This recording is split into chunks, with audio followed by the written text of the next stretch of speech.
Good morning everyone. Holi के बाद पहली क्लास, बहुत बहुत स्वागत। अभी आप लोगों का चैट मैसेज नहीं आ रहा मेरे पास, वो भी आ जाएगा, लेकिन अब हो गई काफी छुट्टी। अब जरा बायोडाइवर्सिटी की गाड़ी को आगे बढ़ाते हैं हम लोग आज, और एग्जैक्टली वहीं से शुरू करेंगे जहां पे हमने पिछली क्लास में इसको छोड़ा था।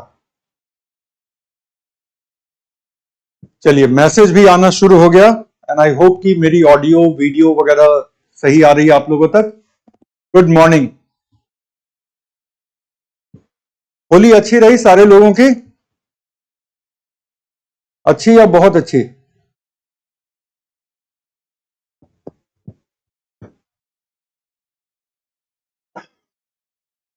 Good morning. चलिए, कुछ लोग हिंदी में सुप्रभात भी भेज रहे हैं। हर लैंग्वेज में गुड मॉर्निंग, हर लैंग्वेज में स्वागत है आप लोगों का।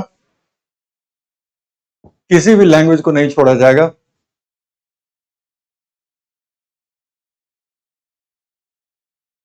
चलो, लेट अस स्टार्ट नाउ।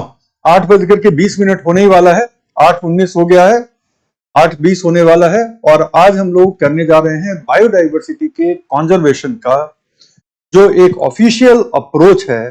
तो बायोडाइवर्सिटी के कॉन्जर्वेशन के ऑफिशियल अप्रोच को हम देखने जा रहे हैं। हमारे कंट्री में बायोडाइवर्सिटी के कंजर्वेशन को लेकर के एक लॉ है जिसको हम कहते हैं बायोलॉजिकल डाइवर्सिटी एक्ट 2002। और ये लॉ क्यों हमें बनाना पड़ा, उसके पीछे बैकग्राउंड में आता है यूनाइटेड नेशन का कन्वेंशन ऑन बायोलॉजिकल डाइवर्सिटी 1992। तो आज हमारा फोकस इंस्टीट्यूशनल मैकेनिज्म्स पे रहेगा, ठीक है। और उसके बाद हम लोग फील्ड मैकेनिज्म्स पर आएंगे कि बायोडाइवर्सिटी को कंजर्व करने के लिए फील्ड के लेवल पे क्या क्या किया जाता है, कंजर्वेशन एरियाज वगैरह क्या है, जिसको कि आइडियली हम लोग वाइल्ड लाइफ के साथ क्लब करेंगे। लेकिन बायोडाइवर्सिटी को कंजर्व करने के लिए ऑफिशियल मैकेनिज्म क्या है, पॉलिसी लेवल मैकेनिज्म क्या है, उसको हम लोग देखने जा रहे हैं आज की क्लास में। तो दो मेजर थीम है आज की क्लास के। सबसे पहला मेजर थीम हमारी आज की क्लास का है बायोडाइवर्सिटी कन्वेंशन, जो यूनाइटेड नेशन का कन्वेंशन है, उसको हम लोग देखेंगे। और जो दूसरा मेजर थीम है आज की क्लास का, वो मेजर थीम है भारत का बायोलॉजिकल डाइवर्सिटी एक्ट। और बायोलॉजिकल डाइवर्सिटी एक्ट के तहत फ्रेम किए गए बायोलॉजिकल डाइवर्सिटी रूल्स, और इन रूल्स और एक्ट को इंप्लीमेंट करने के लिए जो 3 लेवल की जो स्ट्रक्चर हमारे कंट्री में तैयार की गई है, उसकी भी डिस्कशन आज ही होगी। काफी कुछ लिखना है जो बोर्ड पे हम लोग लिखते चलेंगे, तो आप मेरे साथ इसको नोट डाउन करेंगे। और इस पर एक अब ऑफिशियल तरीके से अब पीडीएफ मिलना आप लोगों को शुरू हो जाएगा, क्योंकि अब हम लोग अप्लाइड वाले डोमेन में आ गए हैं। तो अप्लाइड वाले डोमेन में हमें अब इन चीजों को थोड़ा सा ध्यान में रखना पड़ेगा कि जो डिस्क्रिप्टिव पार्ट है उनको आपको पीडीएफ नोट्स फॉर्म में हिंदी और इंग्लिश में अलग अलग अवेलेबल कराए जाए। तो बहरहाल अब शुरू कर लेते हैं।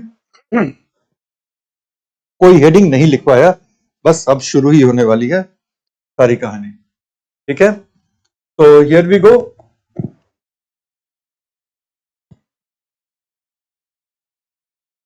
Policies, conventions and laws related to biological diversity.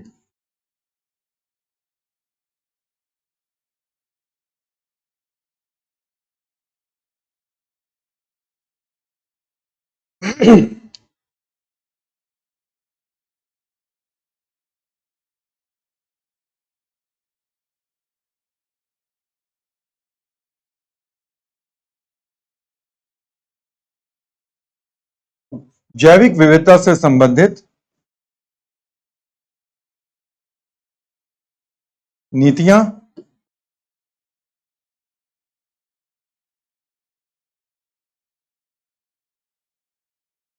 अधिनियम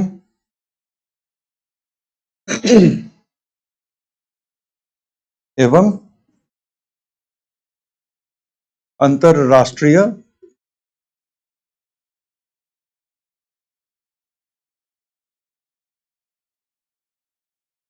संधियां। और इस टॉपिक का आज हम डिस्कस करने जा रहे हैं पार्ट 1। ये 2 पार्ट में है, तो इसका आज हम लोग डिस्कस करने जा रहे हैं पार्ट 1, जो कि एक तरीके से कोर पार्ट है। और इस पार्ट 1 में हम 2 चीजों को करने जा रहे हैं, और वो 2 चीजें हैं UN convention on biological diversity और इंडिया का बायोलॉजिकल डाइवर्सिटी एक्ट। काफी कुछ दोनों में सीखने की हैं।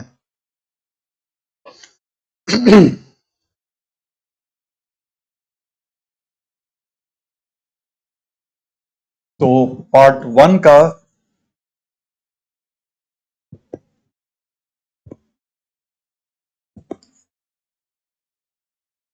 जो थीम है, पहला है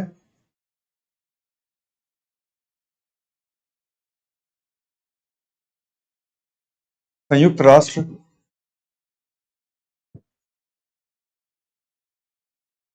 जैविक विविधता कन्वेंशन। कन्वेंशन का मतलब क्या होता है, हिंदी में क्या कहते हैं, लोग आराम से संधि कह देते हैं, लेकिन जो सही वर्ड है इसका वो है अभिसमय। इंग्लिश में बोले तो यूएन कन्वेंशन ऑन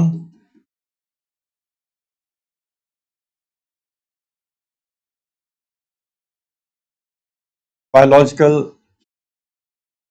डाइवर्सिटी, ये है 1992 का। और दूसरा जो हम देखेंगे वो है भारत का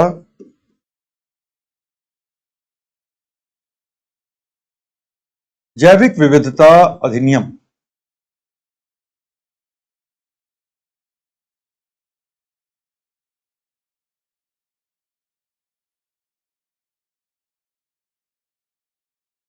टू थाउजेंड टू।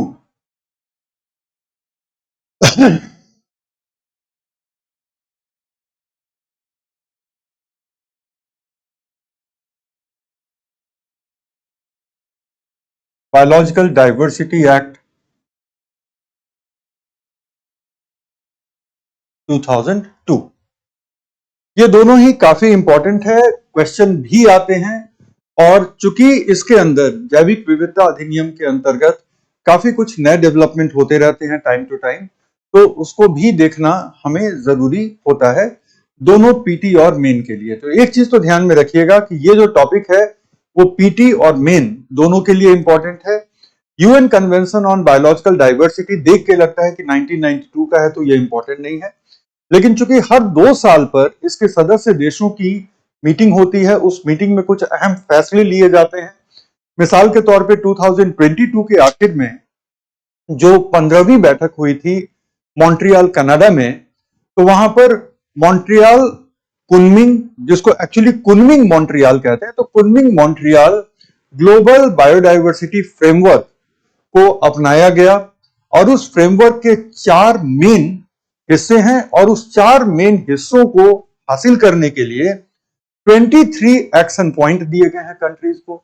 इंडिया उसको साइन कर चुका है, और इंडिया उसको साइन कर चुका है, तो अब टाइम टू टाइम इंडिया उसको इंप्लीमेंट करने के लिए अलग अलग एक्शन भी ले रहा है। तो कुल मिलाकर के मामला यह है कि ये पुराना होते हुए भी इसके करंट अपडेट्स मेंस के लिए इंपॉर्टेंट है। आज तो हम लोग कोर पे फोकस करेंगे, लेकिन आने वाली क्लासेस में हम लोग करंट अपडेट्स के ऊपर भी फोकस करेंगे, ठीक है ना। तो अब हम लोग शुरू हो जाते हैं इस टॉपिक को लेकर के। सबसे पहले हम लोग देखते हैं यूएनसीबीडी। अब इसको हम लोग क्या शॉर्ट में लिखेंगे, सीबीडी, ठीक है। अब पूरा का पूरा नाम लिखने की जरूरत नहीं है, कन्वेंशन ऑन बायोलॉजिकल डाइवर्सिटी लिखने की जरूरत नहीं है, जैविक विविधता का अभिसमय लिखने की जरूरत नहीं है, सिंपल सीबीडी हम लोग लिखेंगे। तो सीबीडी की एक पृष्ठभूमि, उस पृष्ठभूमि को हम लोग पहले समझते हैं। और ये कहानी शुरू होती है कब, 1972 में।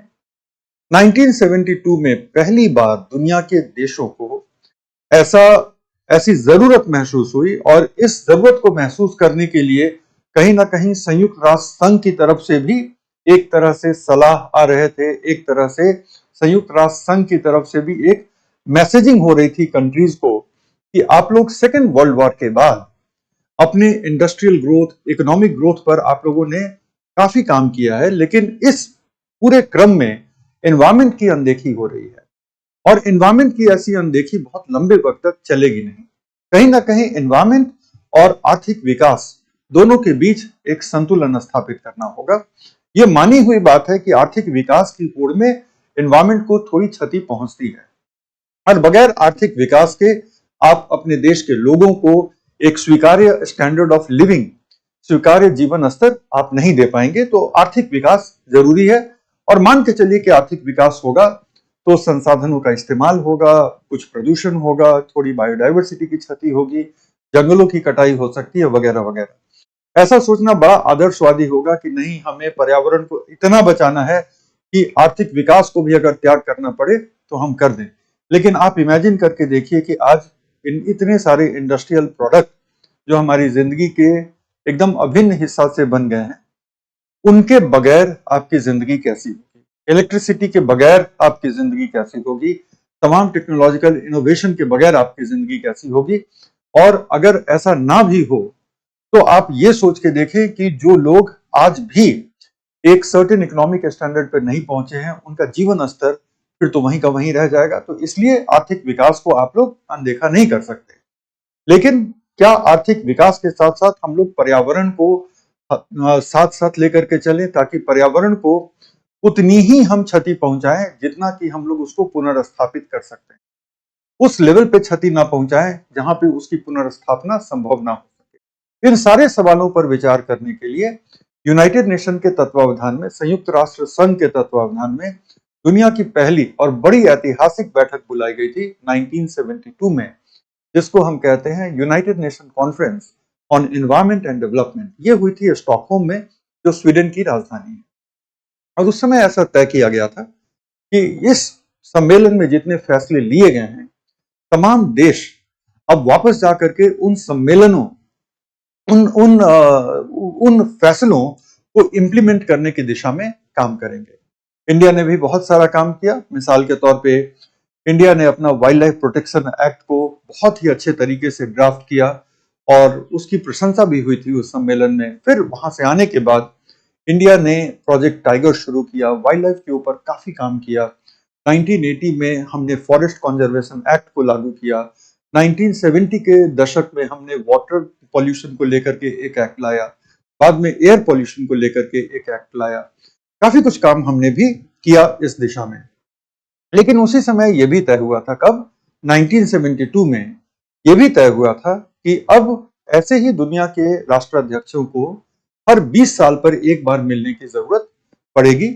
हर 20 साल पर हम लोग ये देखेंगे कि जो फैसले हमने स्टॉकहोम में लिए थे पिछले सम्मेलन में, उसके अमल में हमने क्या क्या कदम उठाए हैं और उन कदमों को उठाते हुए हमने क्या क्या हासिल किया है, क्या क्या हासिल करना रहता है, और जो भी जहां भी हमारी फेलियर रही, जो हम हासिल करना चाहते थे उसको हम हासिल नहीं कर पाए, जहां भी हमारी फेलियर रही, क्या उन फेलियर को हम अवॉइड कर सकते थे, क्या सीखा हमने उस फेलियर से कि आगे हम उसको इम्प्लीमेंट करें, और आने वाले वक्त में हमें क्या चैलेंजेस लगती हैं जो हमारे सामने आएंगी और उन चैलेंजेस को मीट करने के लिए हमें और क्या करना हो।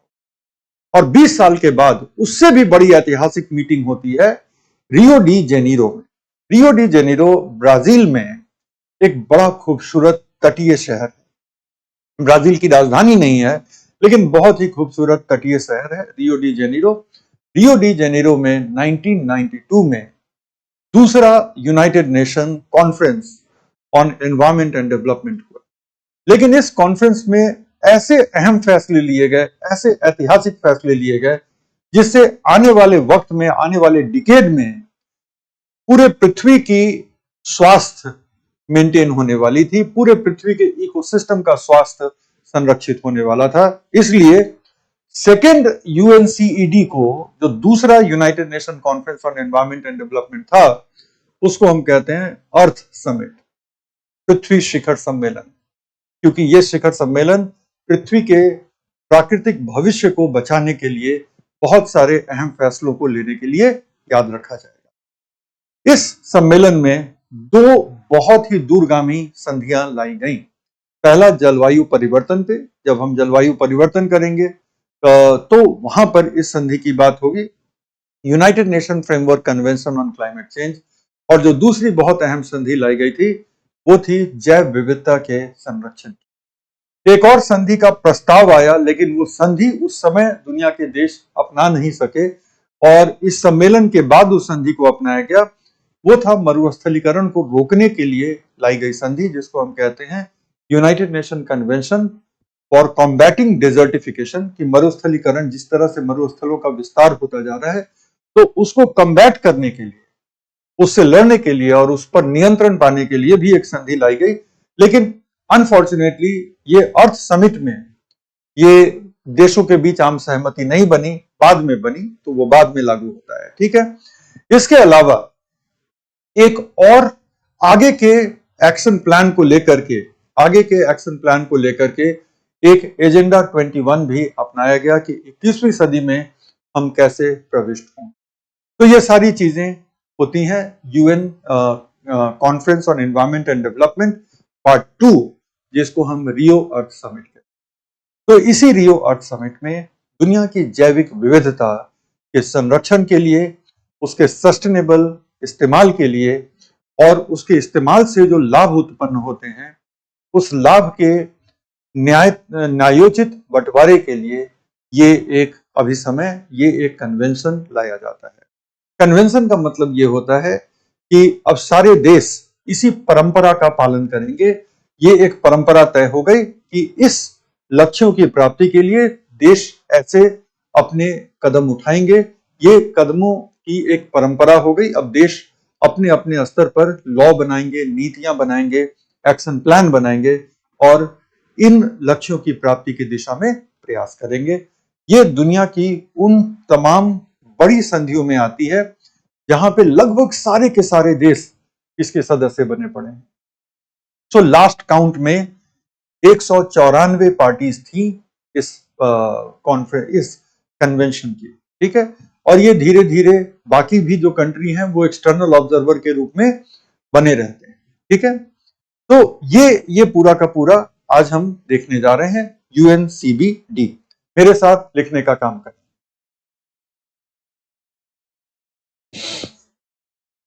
यूएनसीबीडी।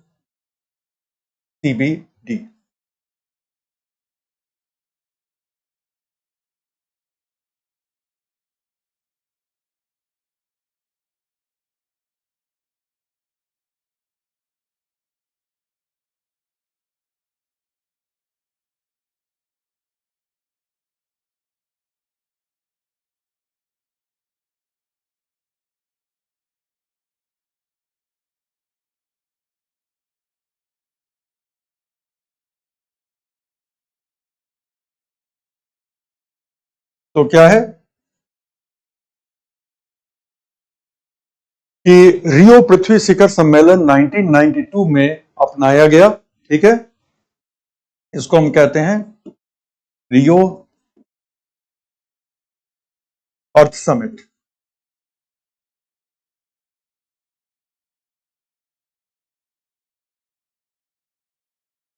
(1992) अपनाया गया को हम इंग्लिश में कहते हैं अडॉप्टेड। तो हमारे इंग्लिश वाले जो मेरे बच्चे हैं वो लिखेंगे adopted in the Rio earth summit 1992। Right. adopted in the Rio Earth Summit 1992।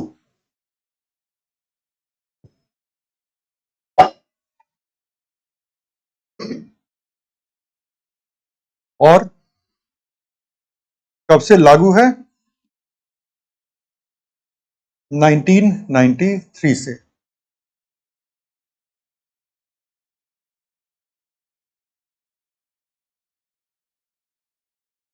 Bharat ने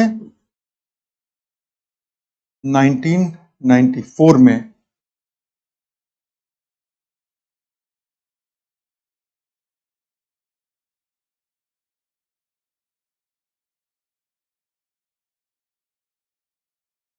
औपचारिक सदस्यता ली। ठीक है ना।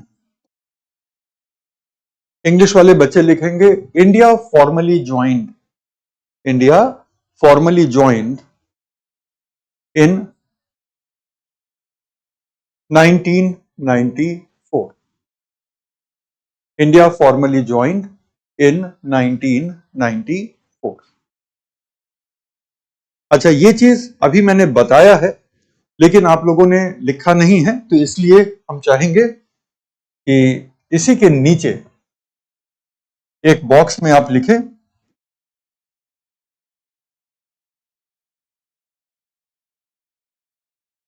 रियो अर्थ समिट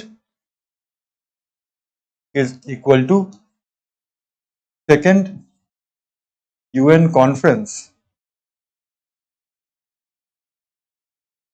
ऑन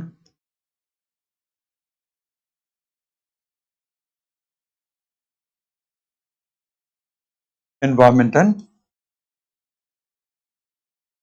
डेवलपमेंट।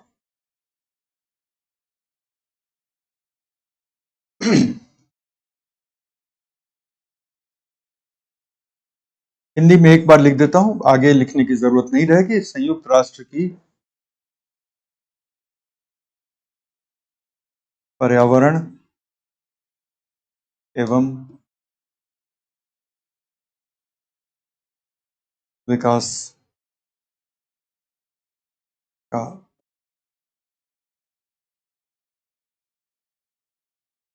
महासम्मेलन।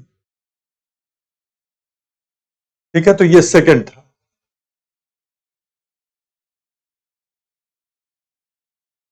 इसको हम शॉर्ट में क्या कहते हैं? यूएनसीईडी कहते हैं, United nation conference on environment and development. अगर हम यूएनसीईडी की बात करें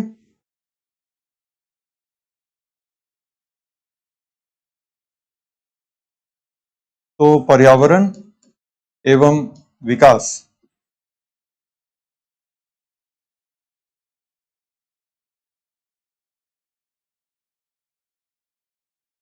के संतुलन के लिए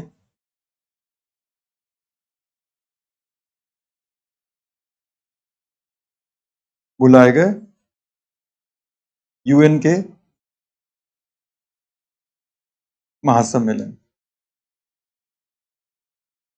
डन। और ये बुलाया जाता है हर 20 साल पर।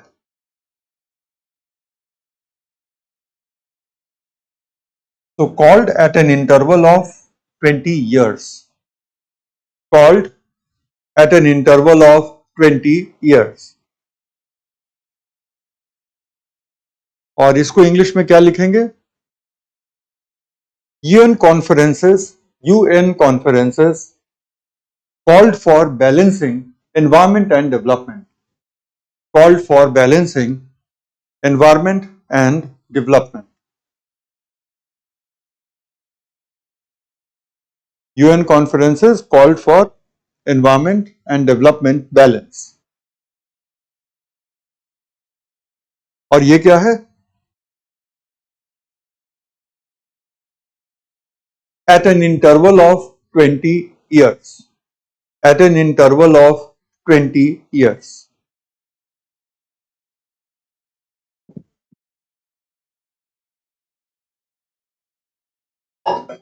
At an interval of 20 years।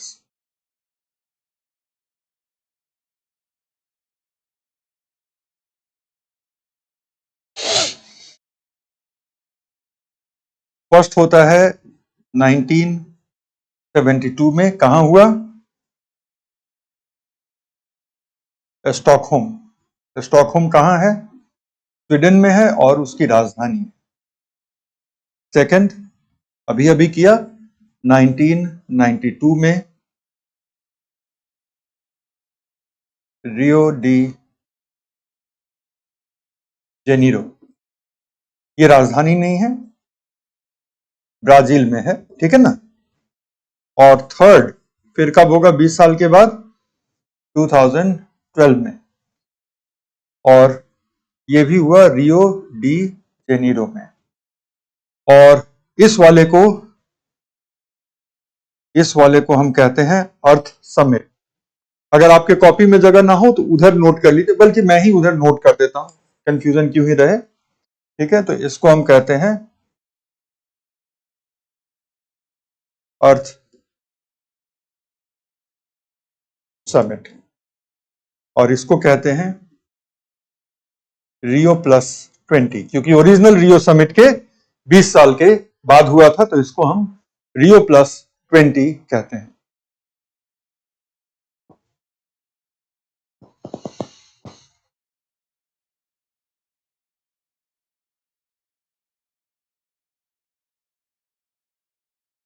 ये वाला जो पार्ट है,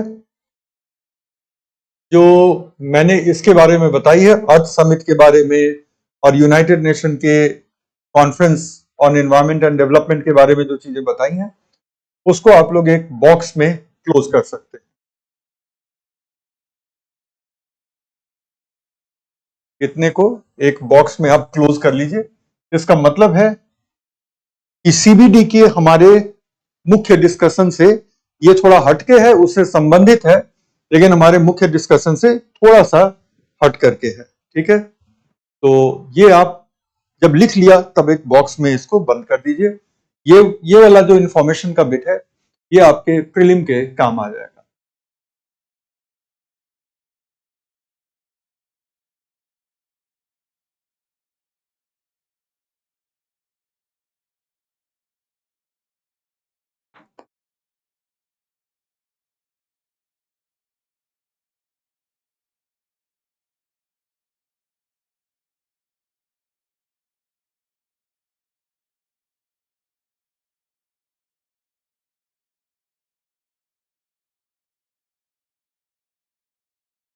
चलो,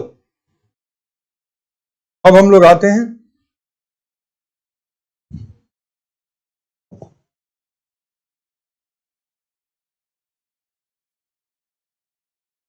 इसकी सदस्यता पर।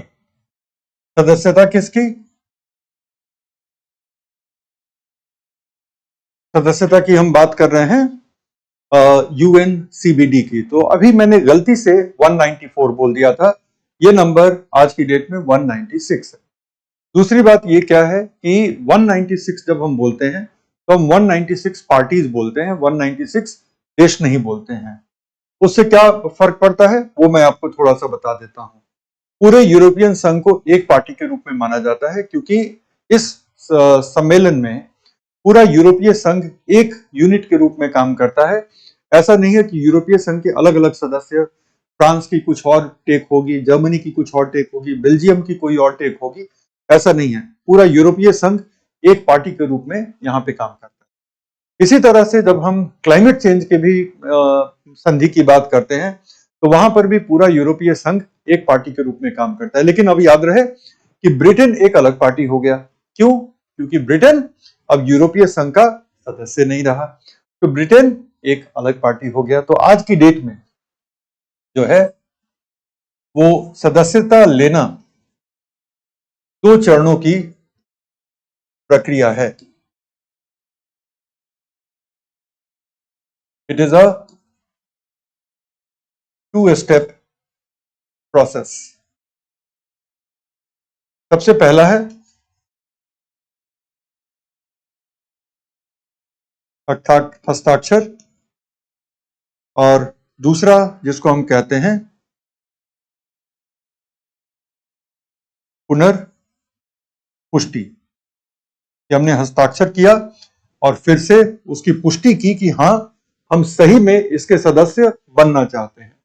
तो हस्ताक्षर इज कॉल्ड सिग्नेचर,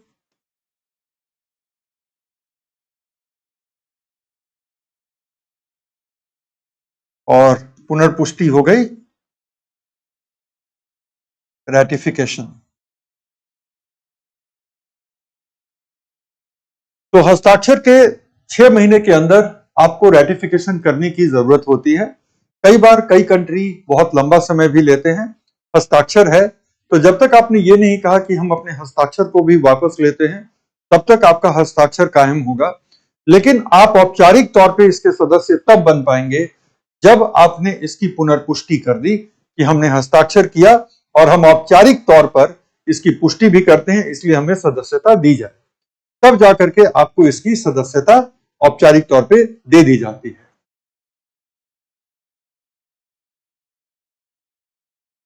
भारत सहित 196 सदस्य हैं।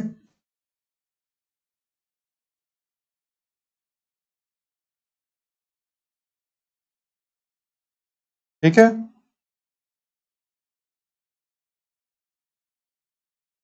वन 196 मेंबर्स,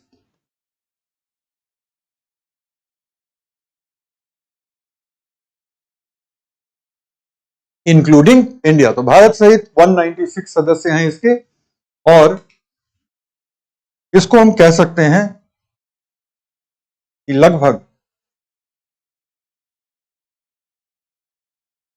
यूनिवर्सल सदस्यता है। मतलब अब लगभग कोई देश बचा ही नहीं, तो दुनिया के लगभग सारे के सारे देश इसके सदस्य हैं। हस्ताक्षर कौन करता है सर?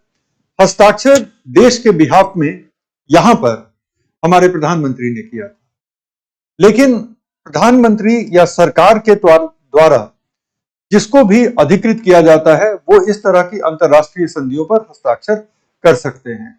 तो इस पर और जलवायु परिवर्तन की जो संधि थी, उस दोनों पे भारत के प्रधानमंत्री के, तब के प्रधानमंत्री के हस्ताक्षर हैं। याद करिएगा वो समय क्या था? तो वो समय था 1992-93, ये समय था। तो हमारे देश के प्रधानमंत्री होते थे पीवी नरसिम्हा राव, तो उनके हस्ताक्षर हैं, और उन्हीं की सरकार ने पुनर्पुष्टि भी की थी हस्ताक्षर करने के बाद कि भारत औपचारिक तौर पे इसकी सदस्यता ले रहा है। लेकिन बाद की जो कुछ संधियां हुई हैं, इसके अंदर की कुछ जो उप संधियां हुई हैं, तो उन उप संधियों पर किसके हस्ताक्षर हैं? उन उप संधियों पर हस्ताक्षर हैं भारत के पर्यावरण एवं वन मंत्री के। तो ये डिपेंड करता है कि भारत सरकार ने उस संधि पर हस्ताक्षर करने के लिए किसको अधिकृत किया। फॉरेन मिनिस्टर कर सकते हैं, सामान्यतः फॉरेन मिनिस्टर नहीं करते, क्योंकि ये पर्यावरण से जुड़ी हुई संधि है। तो इसलिए फॉरेन मिनिस्टर के देखरेख में हमारा पूरा का पूरा विदेश संबंध, अंतरराष्ट्रीय संबंध चल रहा होता है। लेकिन जो मिनिस्ट्री स्पेसिफिक संधियां होती हैं वो मिनिस्टर करते हैं। मान लो कि इंफ्रास्ट्रक्चर के लेवल पर हमारे देश में कोई काम चल रहा है, तो उसके लिए जो मंत्री हैं उनके द्वारा सिग्नेचर किए जाएंगे। इसी तरह से नागरिक परिवहन के दिशा में कुछ होगा, तो नागरिक परिवहन से संबद्ध जो मंत्री हैं उनके द्वारा उस पर हस्ताक्षर किए जाएंगे। लेकिन ये पूरी की पूरी जो कवायद है वो हमारे विदेश मंत्रालय के द्वारा उसका संचालन किया जाएगा, उसके द्वारा कोऑर्डिनेशन किया जाएगा। डन। अब हम आते हैं इसके ऑब्जेक्टिव्स पर।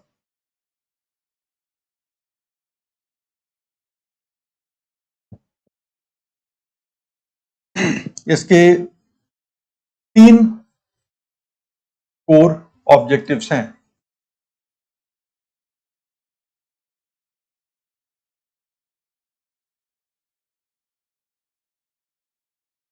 मूल उद्देश्य 3 हैं। सबसे पहला है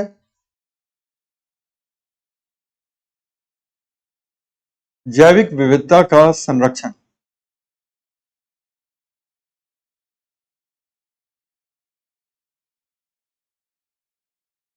कंजर्वेशन ऑफ बायोलॉजिकल डाइवर्सिटी।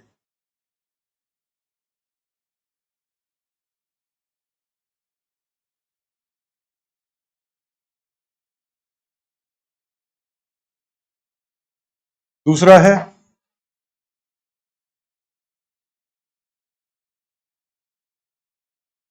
जैव विविधता संसाधनों का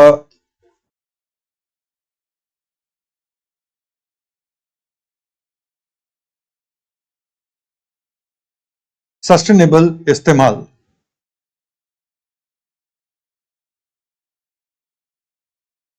संवहनीय उपयोग।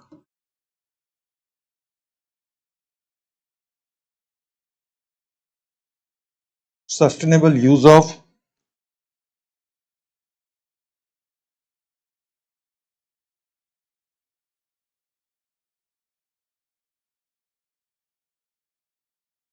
Biodiversity resources.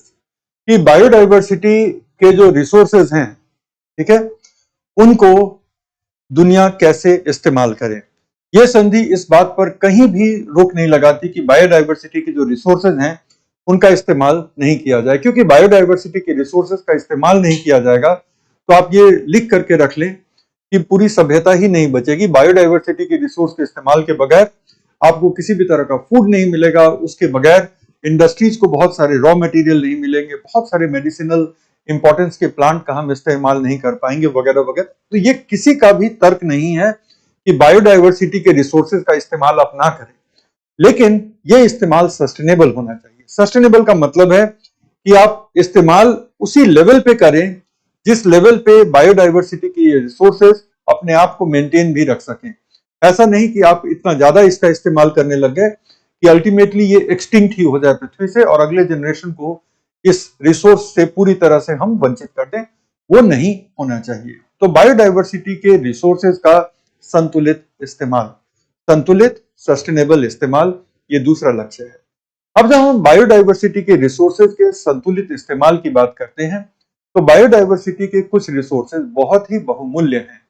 मिसाल के तौर पे कई ऐसे पौधे हैं जिनसे कैंसर की बहुत प्रभावी मेडिसिन मिलती है। आज के दिन में भी जो मलेरिया की सबसे कारगर दवा है वो प्लांट बेस्ड दवा है जिसको हम आर्टेमिसिनिन कहते हैं।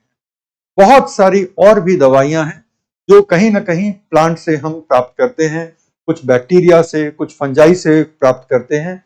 ये वैल्यूएबल है। वैल्यूएबल किस सेंस में है कि जब कोई फार्मा कंपनी इस प्लांट का इस्तेमाल करके कोई इफेक्टिव मेडिसिन बनाती है, उस फार्मा कंपनी के पास करोड़ों डॉलर का बेनिफिट हो सकता है, करोड़ों डॉलर का वो बिजनेस कर सकती है और उसमें कुछ एक करोड़ डॉलर की प्रॉफिट भी कमा सकती है।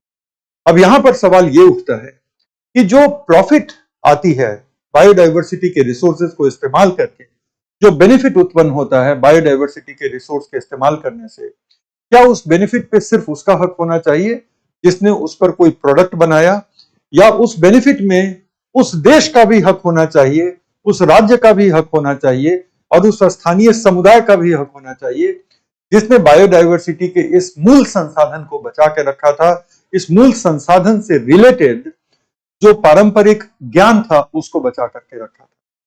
पारंपरिक ज्ञान भी बायोडायवर्सिटी के रिसोर्सेज के बेहतर इस्तेमाल का रास्ता खोलता है। अगर आपको थोड़ा सा पता है कि हल्दी की जड़ में औषधीय गुण हैं, जड़ में नहीं, ट्यूबर में, हल्दी की ट्यूबर में औषधीय गुण हैं, तो इतना अगर आपको पता है, अगर आपको यह पता है कि इसके कुछ फायदे क्या हो सकते हैं, तो उस पॉइंट के आगे कोई भी फार्मा कंपनी अपना रिसर्च बहुत सही डायरेक्शन में लेकर के जा सकती है और उस पर बेस्ड कई तरह की मेडिसिन वो डेवलप कर सकती है। अगर आपको पता है कि नीम के मेन औषधीय गुण नीम के पत्तों में हैं और कुछ खास औषधीय गुण हैं, जैसे कि नीम के पत्तों को अगर पीस के लगाया जाए तो शरीर पे जो फुंसियां या जो घाव होते हैं वो बहुत तेजी से भर जाते हैं, इसमें एक एंटीसेप्टिक प्रॉपर्टी होती है, तो उसके आगे का रिसर्च कोई भी फार्मा कंपनी करके उस पर अच्छा प्रोडक्ट बना सकती है। लेकिन पारंपरिक ज्ञान से रिसर्च को एक सही दिशा मिलती है, रिसर्च तेज हो जाता है और जल्दी ही अच्छे परिणामों तक रिसर्च पहुंच पाता है। तो बायोडायवर्सिटी के संसाधन को अभी तक बचाए रखने वाले स्थानीय समुदाय, राज्य और देश का क्या उस बेनिफिट में कोई हक बनता है, या उस बेनिफिट पर पूरा का पूरा हक उस फार्मा कंपनी का या उस कंपनी का हक बने जिसने उस संसाधन का इस्तेमाल करके कोई प्रोडक्ट डेवलप किया। तो इस संधि में यह बात बिल्कुल स्पष्ट उठ करके आई कि नहीं, हक इन सबका बनता है, सिर्फ उस कंपनी का नहीं जिसने उस पर प्रोडक्ट बनाया, बल्कि हक उस स्थानीय समुदाय, राज्य, देश सबका बनता है जिसने उस संसाधन को संरक्षित रखा आज तक, और इतना ही नहीं, उससे संबंधित पारंपरिक ज्ञान को भी बचा करके रखा। तो उस लाभ को साझा कैसे किया जाए? हक बनता है, बहुत अच्छी बात है, लेकिन लाभ को साझा कैसे किया जाए? लाभ को साझा करने का कोई तो फ्रेमवर्क होना चाहिए। इस तरह से तीसरा जो ऑब्जेक्टिव है हमारे कन्वेंशन ऑन बायोलॉजिकल डाइवर्सिटी का, वो यही है कि जैव विविधता संसाधनों के उपयोग से उत्पन्न लाभ का न्यायोचित साझाकरण। ठीक है, तो ये तीसरा ऑब्जेक्टिव है। आप इसको लिख लें। जैव विविधता के संसाधनों तक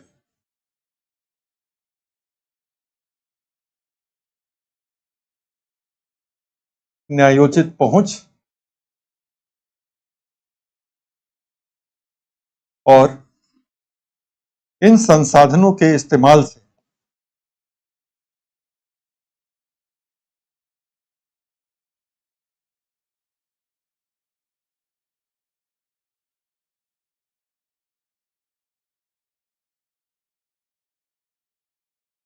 उत्पन्न लाभों का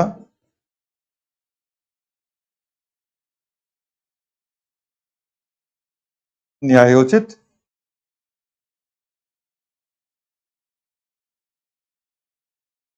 साझाकरण। तो दो चीजें यहां पर आ गई। पहली चीज आ गई न्यायोचित पहुंच, और दूसरा लाभों का न्यायोचित साझाकरण। न्यायोचित पहुंच को, जो हमारा पहला पॉइंट है, उसको कहते हैं एक्सेस। एक्सेस का मतलब होता है पहुंच, और दूसरे को हम कहते हैं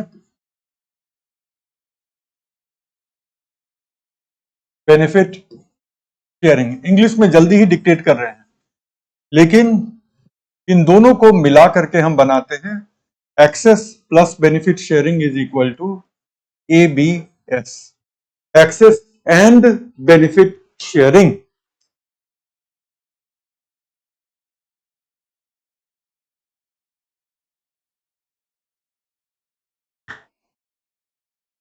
एक्सेस एंड बेनिफिट शेयरिंग।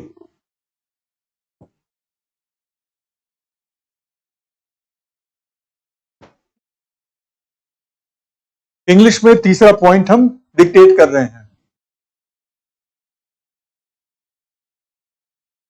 लिखिएगा, ensuring fair access, ensuring fair access to biological diversity resources, ensuring fair access to biological diversity resources and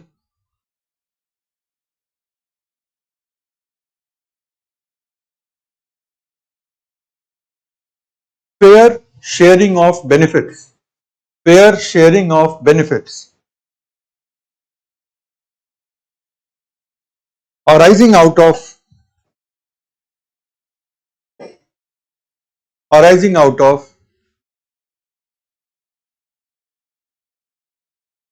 use of such resources, arising out of use of such resources।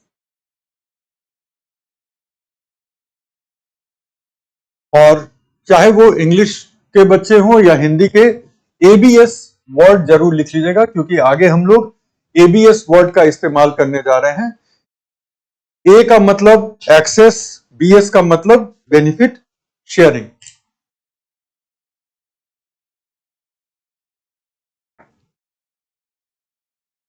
A का मतलब access, BS का मतलब benefit sharing. Benefit sharing का मतलब लाभों का साझाकरण, और A का मतलब एक्सेस। और जब हम फेयर की बात करते हैं तो फेयर से हमारा मतलब होता है न्यायोचित। डन। फेयर से हमारा मतलब होता है न्यायोचित।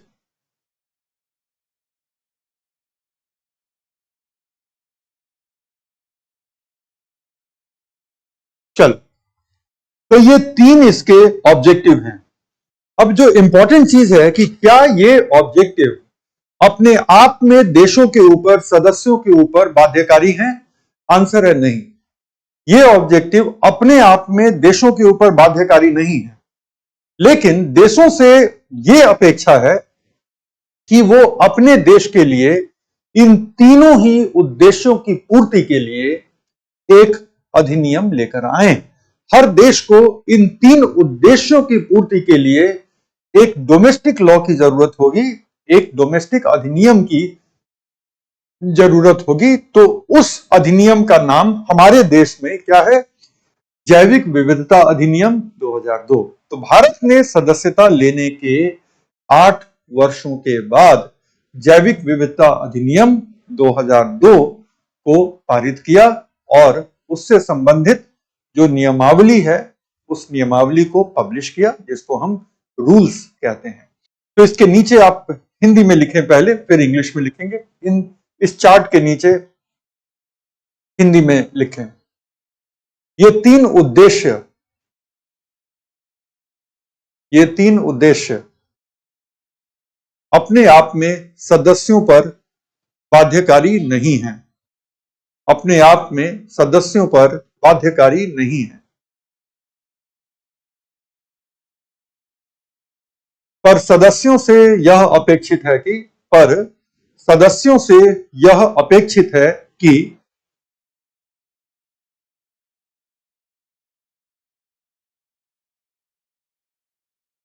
वे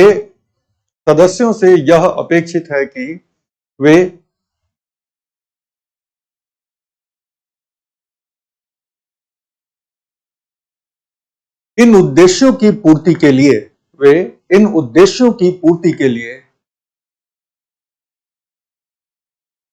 अधिनियम एवं नियमावली बनाएं।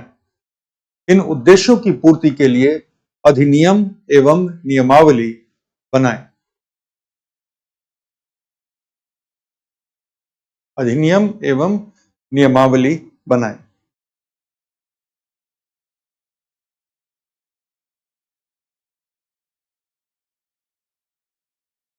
अंडरस्टूड? इन उद्देश्यों की पूर्ति के लिए भारत के द्वारा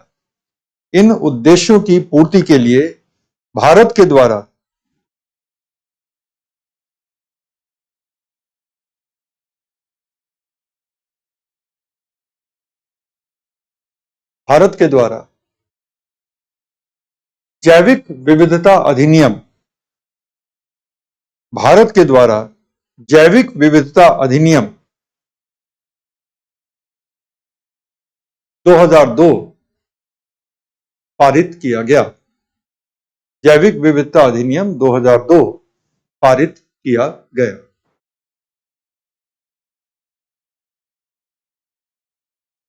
इंग्लिश में लिख लीजिए। The above three objectives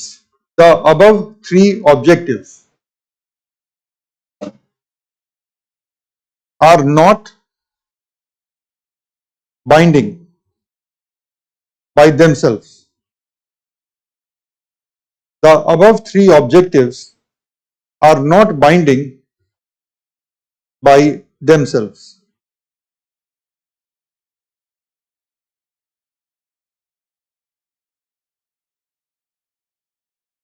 But the members are expected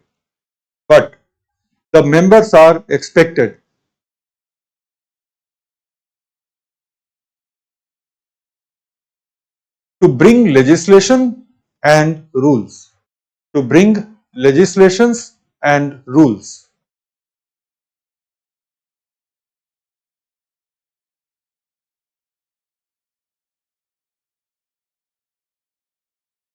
To achieve these objectives, to bring legislations and rules to achieve these objectives.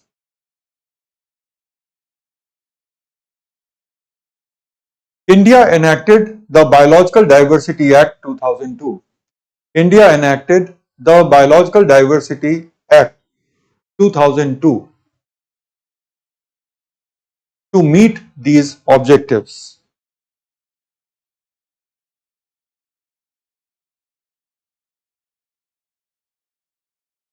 To meet these objectives.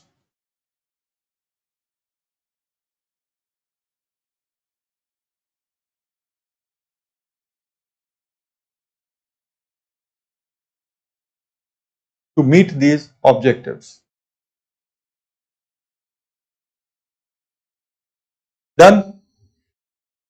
तो अपने आप में ये बाध्यकारी नहीं, लेकिन ये इनको पाने के लिए देशों को लॉ बनाने पड़ेंगे। और इंडिया ने वो लॉ कहां बनाया?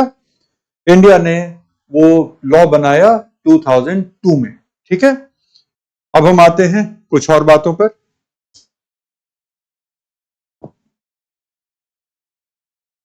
सीबीडी की मुख्य उपसंधियां।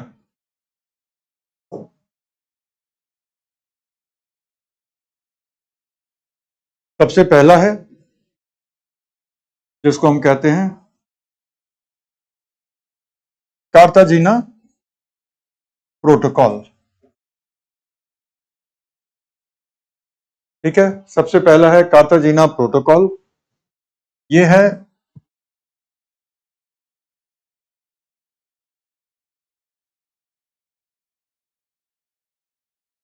जैविक सुरक्षा के लिए।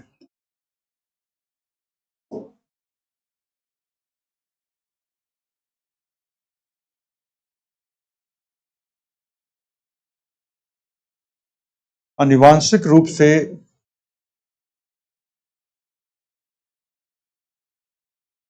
परिवर्तित जीवों से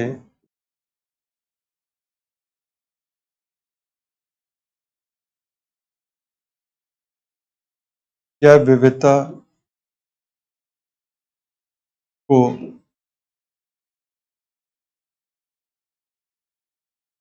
सुरक्षा देना।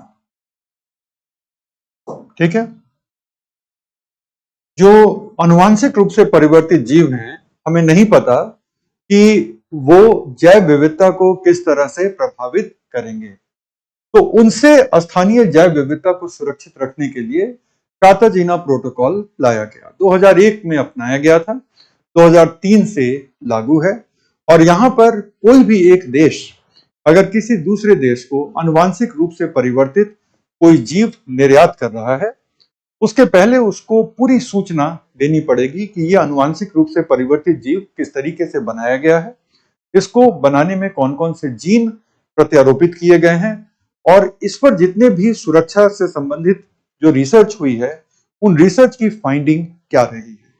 और वो पूरी सूचना का आकलन करके जो आयातक देश है वो तब तय करेगा कि इसको आयात करना है या आयात नहीं करना है।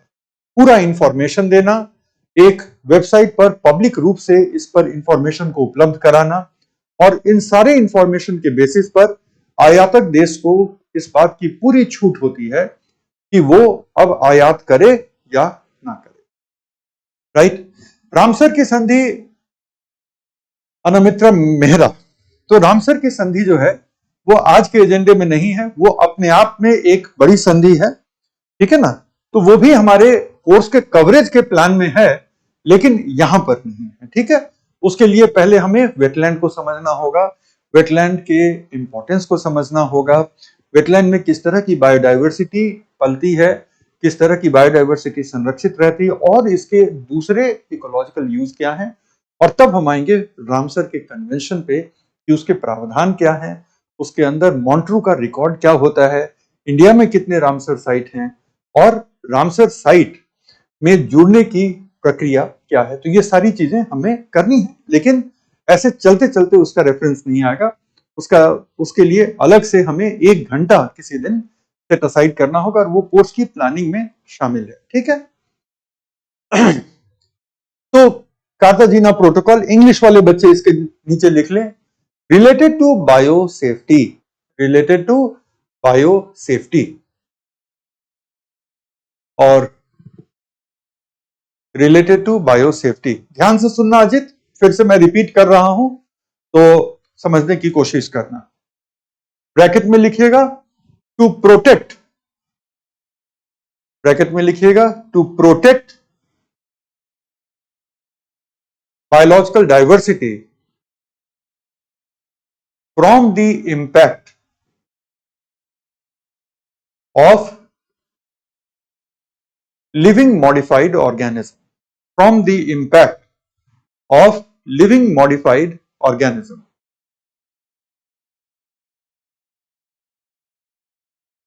Living modified organism.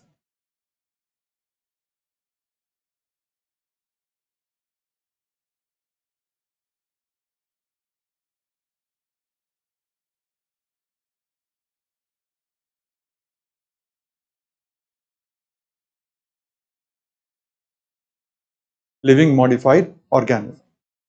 अब एक बार और मैं कार्ताजीना समझा देता हूं, सब लोग ध्यान दीजिएगा।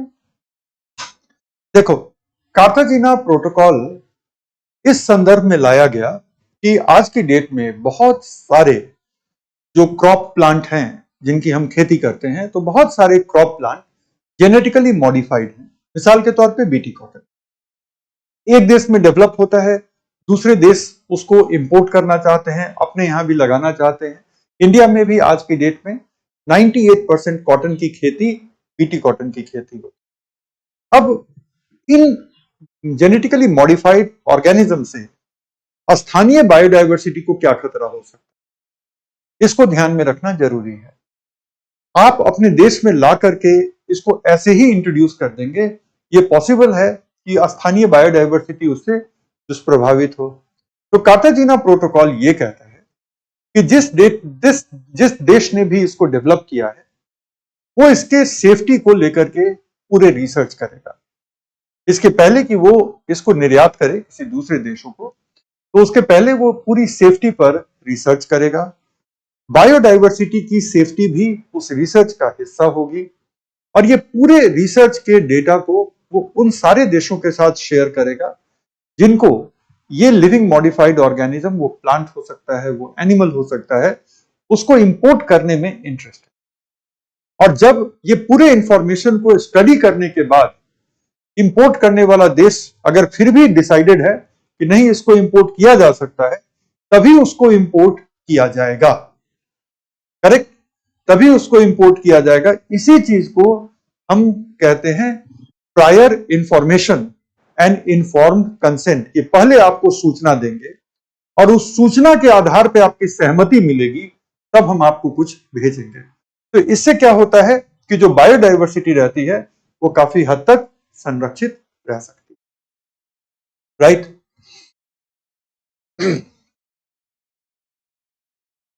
सेकंड है, दो ही हैं उपसंधियां। सेकंड है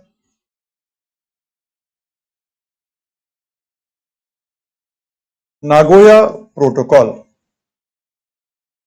ठीक है, ये 2001 में अपनाया गया था और ये 2010 में अपनाया गया था। नागोया प्रोटोकॉल का संबंध है एबीएस के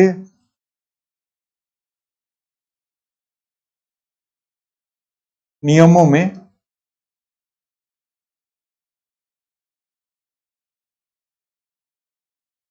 समरूपता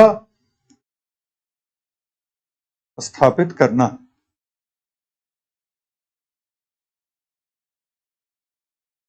एबीएस के नियमों में समरूपता स्थापित करना मतलब कि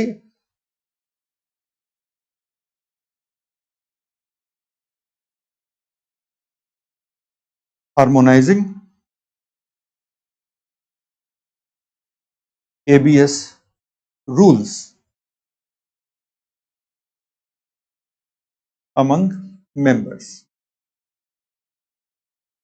कहने का मतलब है कि अगर 196 सदस्य हैं आपके पास, ठीक है, कहने का मतलब है कि अगर आपके पास 196 सदस्य हैं तो इन सारे देशों के एबीएस रूल्स में समरूपता होनी चाहिए। राजू पूछ रहे हैं कि एबीएस क्या है। अब दो ही बात हो सकती है राजू। पहली बात है कि क्लास में लेट से आए हो और ये निकल गया, या शायद ध्यान नहीं दे रहे थे। पहली वाली बात है तो मयंक ने जो आंसर दिया है वो देख लो, और अगर दूसरी वाली बात है तो मयंक क्या मैं भी नहीं मदद कर पाऊंगा, बताऊंगा फिर भूल जाओगे, है ना। हिंदी में भी नागोया बोलेंगे, पक्के तौर पर बोलेंगे। नागोया जगह का नाम है और इसी तरह से कार्ताजीना भी जगह का नाम है, तो इसको हम क्या कहेंगे, नाम के साथ पुकारेंगे। ये कार्ताजीना का प्रोटोकॉल है, ये नागोया का प्रोटोकॉल है। प्रोटोकॉल की आधिकारिक हिंदी क्या होती है? बहुत जटिल है प्रोटोकॉल, कुछ और नहीं। ठीक है, आप गवर्नमेंट ऑफ इंडिया के सारे डॉक्यूमेंट में देखें, नागोया प्रोटोकॉल। अरे राजू, सॉरी बोलने की जरूरत नहीं है बाबू, लेकिन क्या है कि एज ए टीचर आप लोगों को समय समय पे रिमाइंड करना जरूरी है कि क्लास में टाइम पे आइए, और जब क्लास में रहें तो सिर्फ क्लास के बन के रहिए, है ना। तो इसमें सॉरी बोलने की कोई बात नहीं है। तो इसको हम नागोया प्रोटोकॉल हिंदी में भी कहते हैं और कार्ताजीना प्रोटोकॉल कहते हैं। अनिल कह रहे हैं कि पॉलिसी और लॉ में अंतर बता दीजिए। बहुत अच्छी बात है। तो बहुत लोगों को नहीं पता होता है, तो एक बार में इसको कॉन्सेप्ट को क्लियर कर ले। अब ये खत्म ही होने वाला है टॉपिक। तो अच्छा, ये प्लेसेस किस देश के हैं? कार्ताजीना कोलंबिया में है, नागोया तो नाम से ही लग रहा है जापान है। ठीक है, कार्ताजीना कोलंबिया, नागोया प्रोटोकॉल जापान। तो अब सुनो, पॉलिसी का मतलब होता है कि सरकार ने एक डिटेल दिशा निर्देश बनाया कुछ उद्देश्यों की पूर्ति के लिए। कुछ खास उद्देश्य हैं किसी क्षेत्र में, और उन उद्देश्यों की पूर्ति के लिए सरकार ने काफी डिटेल तरीके से एक दिशा निर्देश बना लिया है। अब वो जो दिशा निर्देश हैं, हमारे जो डिटेल दिशा निर्देश हैं, वो किस पर लागू होंगे? सरकार के एजेंटों पर। एजेंटों का मतलब क्या? सरकार के अधिकारियों पर या सरकार के विभागों के काम करने के तरीकों पर वो पॉलिसी अप्लाई होगी। तो पॉलिसी आप जब भी बनाते हैं तो आप अपने ऊपर लागू करने के लिए बनाते हैं। मिसाल के तौर पे एक छोटा सा एग्जांपल देते हैं और आप समझ जाएंगे। मान लो कि आज आपके किसी दोस्त ने आपसे 50 रुपए मांगे, कहता है कि कल दे देंगे, राइट? आप दे देते हैं और कल के बाद आपका दोस्त दिखना ही बंद हो जाता है, उसका फोन भी नहीं लग रहा है। 1 महीने तक आपने प्रयास किया, फिर छोड़ दिया कि छोड़ो 50 रुपए की बात थी, अब क्या ही करें। फिर कोई और दोस्त मिलता है, वो कहता है 100 रुपए दे दो, एक बुक लेनी है, कल पैसा लौटा देंगे, और आपके साथ दोबारा ऐसा होता है। अब आप पॉलिसी बनाते हैं कि अब हम किसी को कोई पैसा लोन नहीं देंगे। ठीक है, तो ये पॉलिसी किस पर लागू हो रही है? आप अपने आप पर लागू कर रहे हैं। तो अब इस पॉलिसी को बनाने के बाद अगर कोई आता है और कहता है कि मुझे 200 रुपए दे दो, बोलो कि नहीं भाई, मेरी पॉलिसी है, मैं किसी को पैसा। तो पॉलिसी आप किस पर लागू कर रहे हैं? अपने आप पर लागू कर रहे हैं। तो पॉलिसी सरकार के द्वारा बनाई जाती है और सरकार के भविष्य के कदमों को एक दिशा देने के लिए इसको लागू किया जाता है। तो सरकार अपने ही कदमों को एक दिशा में बनाए रखने के लिए पॉलिसी बनाती है। जैसे कि भारत की वन नीति है, फॉरेस्ट पॉलिसी ऑफ इंडिया, तो वो भारत के वन विभाग और वन विभाग से जुड़े हुए लोगों पर लागू होती है। वन नीति आपके और मेरे लिए नहीं बनाई गई। अब हम आते हैं अधिनियम पे। अधिनियम कानून होता है। कानून का मतलब है कि कानून जितने लोगों पर लागू होना है वो कानून में लिखा हुआ है कि किन किन लोगों पर ये लागू होगा, उन सारे लोगों पर लागू होगा। मिसाल के तौर पे जब 1972 में जब वन्य जीव संरक्षण अधिनियम लाया गया था, तो बिल्कुल स्पष्ट रूप से लिखा गया था कि ये पूरे भारत में लागू होगा सिवा जम्मू कश्मीर के, क्योंकि उस समय की व्यवस्था में जम्मू कश्मीर को काफी स्वायत्तता थी और जम्मू कश्मीर की जो विधानसभा थी उसने बिल्कुल यही वाला लॉ ऑलरेडी पास कर दिया था संसद के पास करने के पहले। बिल्कुल यही लॉ, लेकिन सिर्फ वो जम्मू और कश्मीर के क्षेत्र में प्रभावी होगा। तो जम्मू कश्मीर का अपना एक वाइल्ड लाइफ प्रोटेक्शन एक्ट था और शेष भारत के लिए अपना एक वाइल्ड लाइफ प्रोटेक्शन। तो पुराने वाले वाइल्ड लाइफ प्रोटेक्शन एक्ट में स्पष्ट लिखा हुआ था कि पूरे भारत के क्षेत्र में यह लागू होता है सिवा जम्मू कश्मीर के। अब जब एक बार वो लॉ आ जाता है और लॉ में बताया गया है कि वो किन पर लागू है, और अगर नहीं बताया गया है तो इसका मतलब है कि पूरे भारत में ये लागू है, तो हर किसी को उस लॉ का अनुपालन करना होगा, और नहीं तो लॉ के अंतर्गत जो भी पेनाल्टी होगी, जो दंड का प्रावधान होगा, उसका आपको भागी बनना पड़ेगा। तो लॉ बाध्यकारी है। नीति सिर्फ आप अपने कदमों को, अपनी क्रियाकलापों को एक दिशा देने के लिए नीति बनाते हैं। तो ये है। अब हम आते हैं एक और चीज पे जो आपको पूछना चाहिए था, आपने नहीं पूछा, वो है नियम। तो नियम जो है वो अधिनियमों को लागू करने के लिए नियम बनाए जाते हैं। तो अधिनियम जो कानून है वो या तो देश की संसद बना सकती है या कानून राज्यों की विधानसभा बना सकती है। उस राज्य के लेवल पे लागू करने के लिए जो हमारी 7वीं अनुसूची है और उसमें जो राज्य की लिस्ट में जो चीजें हैं उस पर राज्य की विधानसभा कानून बना सकती है और वो सिर्फ उस राज्य में प्रभावी होगा। और अगर संसद बनाती है तो संसद जो है सो केंद्रीय लिस्ट से बना सकती है और कंकरेंट लिस्ट से कुछ भी बना सकती है। तो जब संसद बनाती है लॉ तो वो पूरे भारत में वो लागू होता है। लेकिन याद रखिएगा कि कोई भी अधिनियम एक विधायी प्रक्रिया से गुजरती है जिसको लेजिस्लेटिव प्रोसेस कहते हैं। नियम जो होता है उस अधिनियम को लागू करने के लिए ये एग्जीक्यूटिव के द्वारा, कार्यपालिका के द्वारा ये बनाई जाती है। तो नियम जैसे ट्रैफिक लॉ है हमारे देश में, ठीक है, हमारे देश में ट्रैफिक लॉ है, लेकिन आप देखेंगे कि देश के अलग अलग राज्यों में जो ट्रैफिक का जो फाइन है सेम ऑफेंस का वो अलग अलग है। अब बैंगलोर में रेड लाइट जंप करेंगे तो कुछ और फाइन होगा और पटना में करेंगे तो कुछ और फाइन होगा। ऐसा क्यों है? क्योंकि इसके अंतर्गत रूल बनाए गए हैं। लॉ में नहीं लिखा हुआ है कि रेड लाइट जंप करने का फाइन 200 रुपए होगा या 100 रुपए होगा या 500 रुपए होगा, लेकिन ये रूल एग्जीक्यूटिव बनाती है, कार्यपालिका बनाती है ताकि वो अधिनियम लागू हो सके। और वो रूल समय समय पर उसको मॉडिफाई करना आसान होता है क्योंकि वो कार्यपालिका के द्वारा किया जाता है, तो उसको विधायी प्रक्रिया से गुजारने की जरूरत नहीं है। तो रूल बनाने के लिए जो एग्जीक्यूटिव के पास जो शक्ति आती है वो अधिनियम के प्रावधानों के अंतर्गत आती है। इसीलिए ज्यादातर अधिनियमों में बाबू ये स्पष्ट रूप से लिखा रहता है कि राज्य सरकार या केंद्र सरकार इसको लागू करने के लिए समय समय पर नियमावली प्रकाशित करती रहेगी, रूल्स प्रकाशित करती रहेगी। डन? अच्छा, आपस में बिल्कुल मत लड़ो आप लोग, एक तरफ लड़ाई चल रही है। तो आई होप कि ये मामला आपका क्लियर हो गया। तो ये नागोया प्रोटोकॉल है। नागोया प्रोटोकॉल का उद्देश्य क्या था? नागोया प्रोटोकॉल का उद्देश्य था कि देशों के एबीएस के लॉ में समरूपता हो। ऐसा ना हो कि इंडिया का एबीएस का लॉ कुछ और है और ब्रिटेन का कुछ और है और फ्रांस का कुछ और है, तब इसको अंतरराष्ट्रीय सहयोग इससे बनेगी नहीं। नीरज, अभी आप चीतों की चिंता ना करें, जब चीतों की बारी आएगी तो वो भी बात कर लेंगे, ठीक है। ये बहुत खराब आदत होती है कि जब आप आम कर रहे हैं तो आपको इमली की परवाह होती है और जब इमली करेंगे तो आम की याद आएगी, ठीक है। तो इधर उधर की बात ना करें। अगर ऑफलाइन में कोई ऐसे कर ले तो उसकी तो भयंकर डांट पड़ जाएगी अभी क्लास में।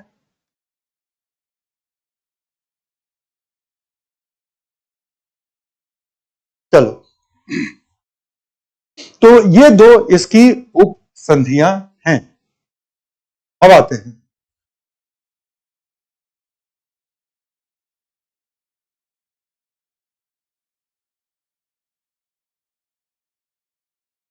शीर्ष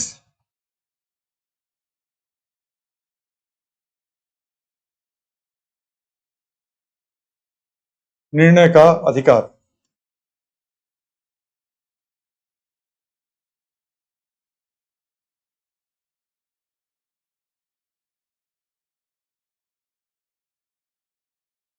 apex body for decision making.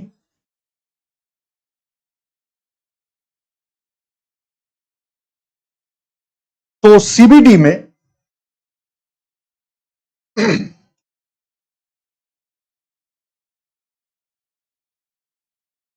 के सदस्यों का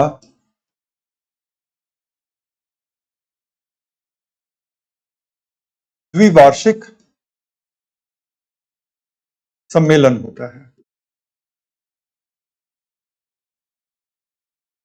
जिसको हम कहते हैं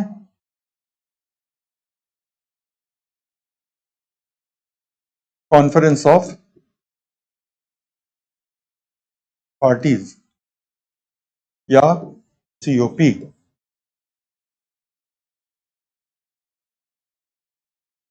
वंस इन 2 years।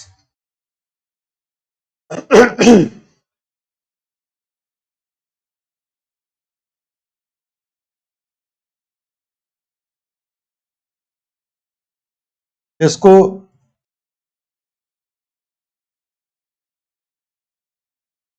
निर्णय लेने का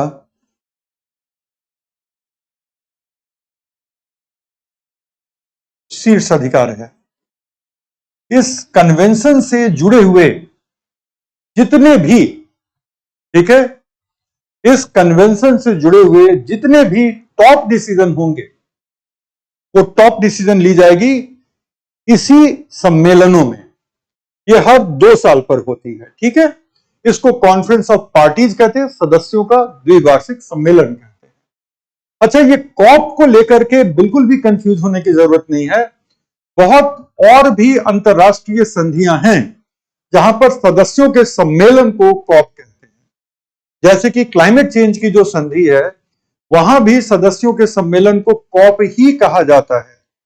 तो यहां पर कहीं कोई कंफ्यूजन की गुंजाइश नहीं होनी चाहिए कि कॉप का मतलब क्या। कॉप का मतलब सदस्यों का सम्मेलन, प्लेन एंड सिंपल। अगर यहां पर कंफ्यूज हुए तो फिर पता चला कि जब हम क्लाइमेट कर रहे हैं और वहां पर कॉप की बात की तो आप कहिएगा कि सर कॉप तो आप वहां कराए थे।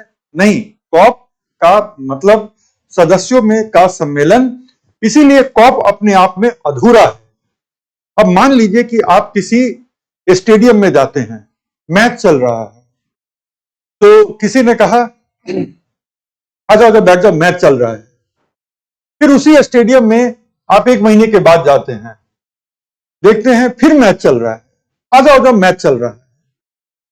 आप कहेंगे पिछली बार भी मैच कहा था, इस बार भी मैच कहा था, लेकिन ये तो अलग अलग लोग खेल रहे हैं, ये फिर मैच कैसे हुआ, कुछ और शब्द क्यों नहीं बोला।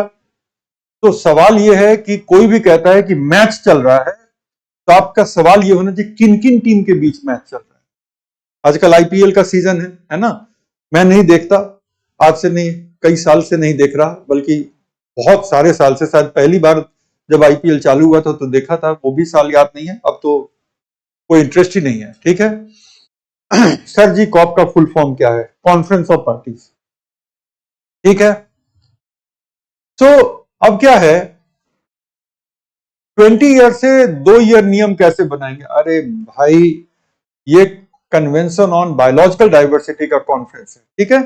तो सुनो, तो सवाल ये उठता है कि आपको मैच में जाके ये पूछना किसका किसका मैच चल रहा है। फिर आप अगली बार आएंगे, फिर बोलेगा मैच चल रहा है बैठो, तो आप कहेंगे पहले ये तो बताओ किसका किसका मैच चल रहा है, तब आप शांति से रहेंगे। और नहीं तो कहेंगे वो भी मैच था, ये भी मैच था, ये तो प्लेयर अलग अलग हैं, कपड़े इनके अलग अलग हैं वगैरह। तो नहीं, तो जब भी कोई आपको कॉप कहे तो आपका सवाल ये होना चाहिए भाई किस चीज का कॉप? बायोडाइवर्सिटी का कॉप हो रहा है, क्लाइमेट चेंज का कॉप हो रहा है, ओजोन लेयर के बचाव के लिए कॉप हो रहा है, ये कौन वाले कॉप की बात कर रहे हो? तो बताएंगे कि भाई ये क्लाइमेट का कॉप है। तो क्लाइमेट का कॉप जो है वो साल में एक बार होता है, बायोडाइवर्सिटी का कॉप जो होता है वो 2 साल में एक बार होता है। अंडरस्टूड? तो ये मामला है इसका। तो इसी के पास निर्णय लेने का शीर्ष अधिकार है। और प्रशासनिक उद्देश्यों के लिए जो सचिवालय है, जो सेक्रेटेरिएट है इसका,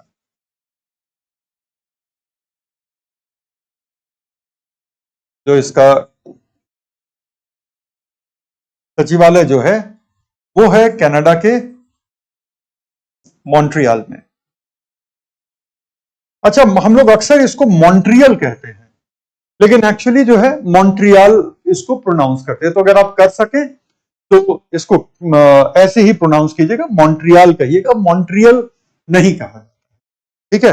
और इसका स्थानीय लोग और भी जटिल उच्चारण करते हैं, जिसमें टी को आधा साइलेंट कर देते हैं, तो वो मुश्किल होगा, उतने की जरूरत नहीं है, लेकिन मॉन्ट्रियल हम लोग आराम से कह सकते हैं, ठीक है। तो बायोडाइवर्सिटी के इस पूरे संधि पर निर्णय लेने का शीर्ष अधिकार सदस्य राष्ट्रों के सम्मेलनों को है। उसी सम्मेलन में ये निर्णय लिए जाएंगे और कुछ आगे की चुनौतियों पर भी डिस्कशन होता है, और जो भी निर्णय लेना है यहीं पे लिया जाएगा। कोई एक तरफा निर्णय का प्रोसेस नहीं होता है। मोर और लेस तमाम जो अंतरराष्ट्रीय संधियां हैं पर्यावरण के क्षेत्र में, उन सब में यही मैकेनिज्म काम करता है कि समय समय पर सदस्य देशों की अपनी मीटिंग होती है और उन्हीं मीटिंग में टॉप लेवल के फैसले लिए जाते हैं, ठीक है। अब मैच की दुनिया से बाहर निकल आओ आप लोग। बात हो गई मैच की बहुत ज्यादा। अच्छा,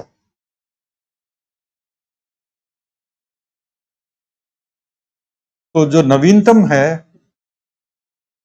वो है कॉप 15, 2022 में हुआ था।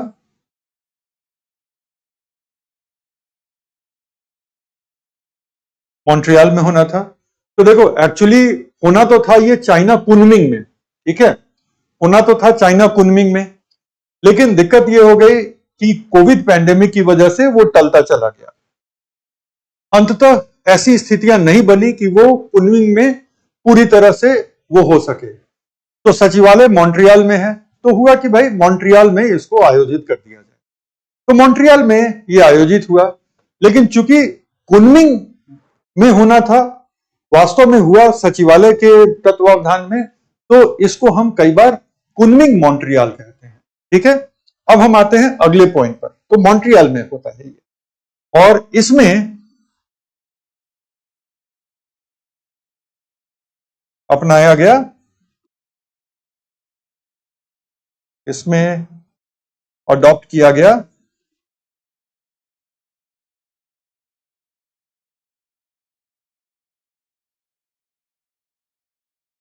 कुनमिंग मॉन्ट्रियल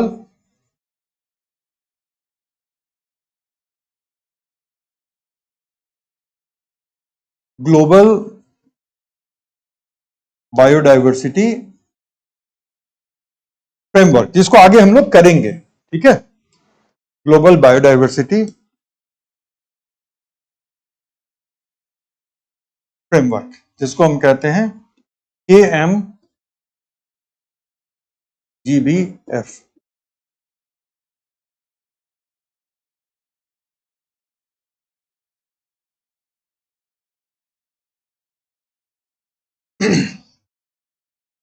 अंतरराष्ट्रीय संधियों में इसको भी किया जाएगा। अभी इसके डिटेल में नहीं जाएंगे, लेकिन अंतरराष्ट्रीय संधियों में इसको हम लोग करने जा रहे हैं। अब हम आते हैं आने वाला जो है, नेक्स्ट है, एक जगह है कैली। कहां है? कोलंबिया में है। कब होगा? इन 2024, मतलब इसी साल होगा। वो क्या होगा आपका? कॉप 16 होगा।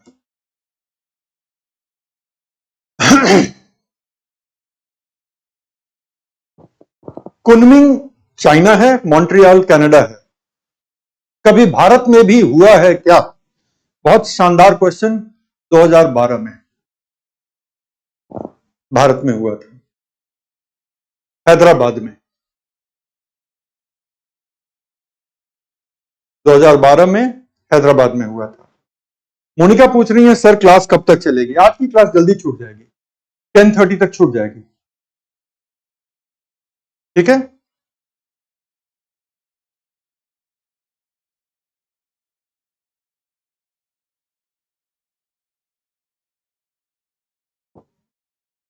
अंकित मीना ने पूछा था कभी भारत में हुआ है?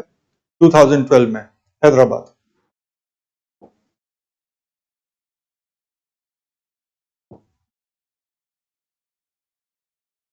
सुमित कह रहे हैं क्लास का टाइम चेंज कर दीजिए। कैली के बाद कोलंबिया है, जिस देश में कैली है। देखो सुमित, क्लास की टाइम ऐसे आज की क्लास के लास्ट में एक अनाउंसमेंट भी है आप लोगों के लिए, लेकिन क्लास की टाइम के साथ ऐसा है ना कि दूसरी क्लासेस को ध्यान में रखते हुए बड़ी मुश्किल से हमारे टीम के लोग बना पाते हैं, तो वहां पर बड़ा मुश्किल हो जाता है। ठीक है, वहां पे बड़ा मुश्किल हो जाता है कि क्लास के टाइम को हम अपनी मर्जी से चेंज कर सके, क्योंकि कहीं ना कहीं दूसरी क्लासेस उससे अफेक्ट होने लग जाती हैं। तो उसको रहने दो, वो जो हमारी टीम है वो तय करे तो बेस्ट है। हम लोग एज ए टीचर भी अपना बेस्ट प्रयास करते हैं कि टीम ने जो टाइम गाइड की, उस टाइम के साथ हम जुड़ के काम करें, है ना। चलो, तो ये हो गया हमारा। अब हम आ जाते हैं किस पे? इंडिया के बायोलॉजिकल डाइवर्सिटी एक्ट पर। अब हम लोग आ जाते हैं इंडिया के बायोलॉजिकल डाइवर्सिटी एक्ट पर।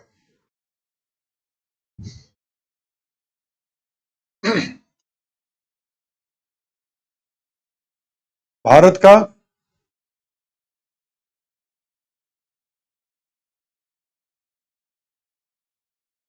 जैविक विविधता अधिनियम।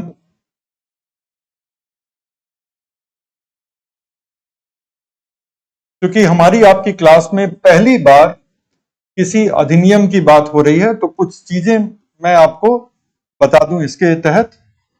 सबसे पहली बात क्या है कि किसी भी एक्ट को जब आप लिखते हैं तो जो भी उसका प्रॉपर नाम है उसी को आप फॉलो करेंगे। अब जैसे जैविक विविधता अधिनियम है तो इसको जैविक विविधता ही लिखेंगे, जैव विविधता नहीं लिखेंगे। ये अगर बायोलॉजिकल डाइवर्सिटी एक्ट है तो बायोडाइवर्सिटी एक्ट नहीं लिखेंगे। करेक्ट। उसके बाद 2002। ठीक है। दूसरी बात क्या है कि जब भी कोई एक्ट लिखा जाता है तो उसमें साल का उल्लेख जरूर होता है और वो कॉमा देने के बाद होता है। तो आप पहले लॉ का नाम लिखेंगे, कॉमा देंगे, तब साल का उल्लेख करेंगे। बगैर कॉमा दिए साल का उल्लेख नहीं करेंगे। तीसरी बात है कि जब आप इंग्लिश में लिख रहे हैं तो हर शब्द का पहला लेटर कैपिटल में जाएगा, सिवा ऑफ, और, इन वगैरह को छोड़ करके, जो कनेक्टर्स हैं उनको छोड़ करके हर शब्द का पहला लेटर कैपिटल में जाएगा। ठीक है। तो ये है हमारे देश का बायोडायवर्सिटी एक्ट। अब हम आते हैं, आई होप कि आप लोगों ने इसको लिख लिया है, राइट। भारत का जैविक विविधता अधिनियम।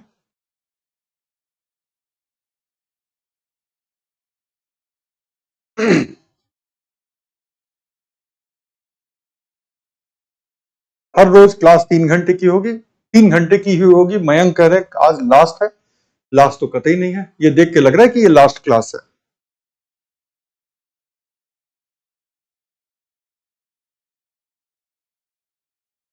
चलो अब आते हैं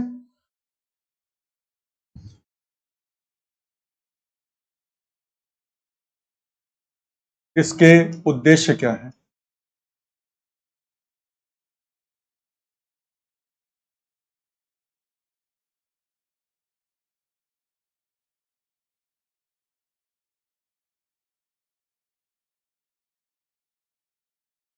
जैविक विविधता का संरक्षण,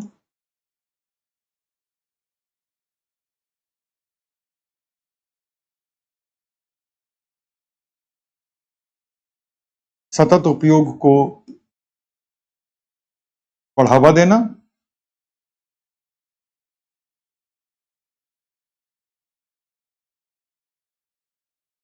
सबको इंग्लिश में ट्रांसलेट करेंगे। संरक्षण एवं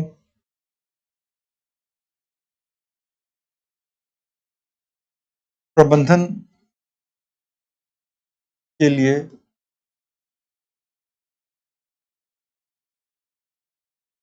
स्ट्रक्चरल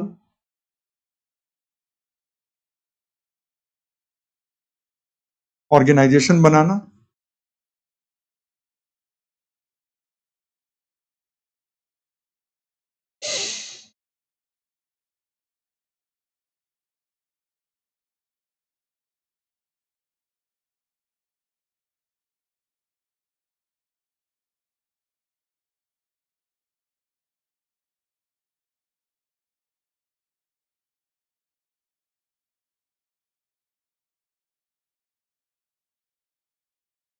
संसाधनों तक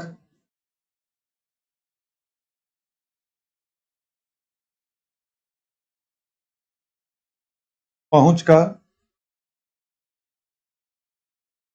विनियमन, कि जैव विविधता को लेकर के अगर संसाधनों पर मैं कुछ स्टडी करना चाहूं तो कैसे स्टडी करूंगा। ठीक है। तो वो चीज हो गया संसाधनों तक पहुंच का विनियमन। उसके बाद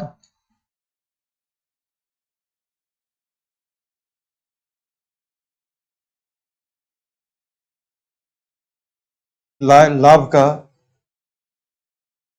न्यायोचित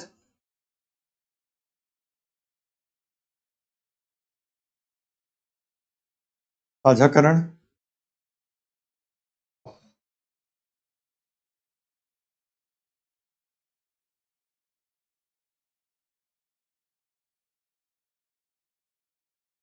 स्थानीय समुदायों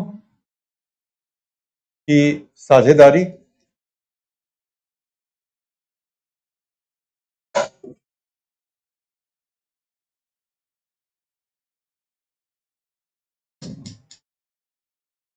सशक्तिकरण,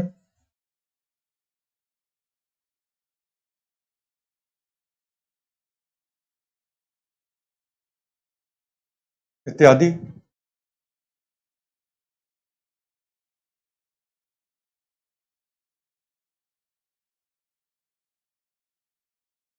बस दो ही बचा हुआ है, उसमें एक लिख रहा हूं और एक और लिखना है, तो बस इससे ज्यादा जगह की भी जरूरत नहीं है। परंपरागत ज्ञान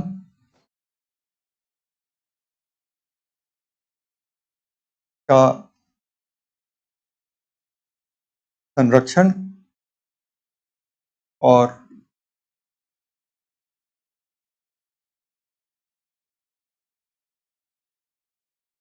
आधुनिक उपयोग,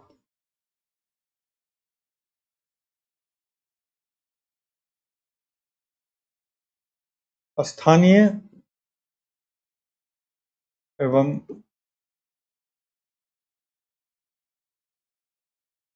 परंपरागत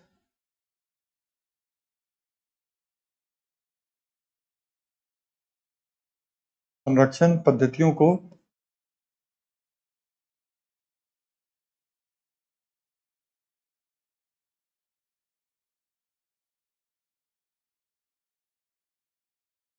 मान्यता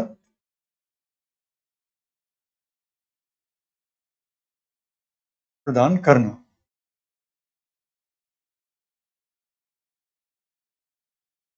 नंबर इसलिए दे रहा हूं कि जब इंग्लिश ट्रांसलेट करूंगा तो बाय नंबर कर सकूं।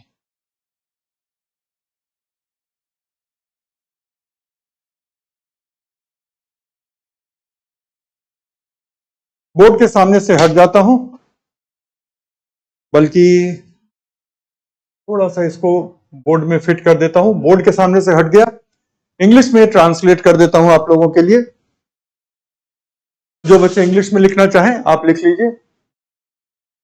मनीषा कह रही है डिस्ट्रिक्ट ऑफ कोलंबिया, गलत मनीषा, कंट्री कोलंबिया की बात कर रहे हैं। डिस्ट्रिक्ट ऑफ कोलंबिया अमेरिका में है, जहां पे वॉशिंगटन है, ठीक है, तो उसको हम कहते हैं डिस्ट्रिक्ट ऑफ कोलंबिया, इसीलिए उसको कहते हैं Washington DC.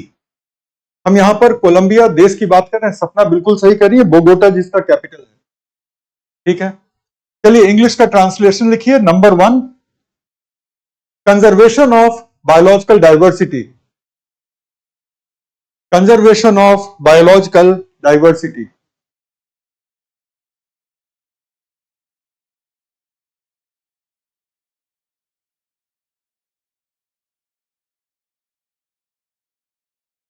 Number 2, promoting sustainable use, promoting sustainable use.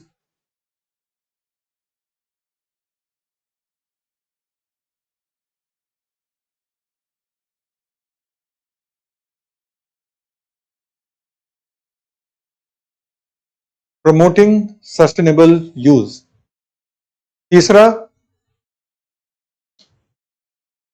creating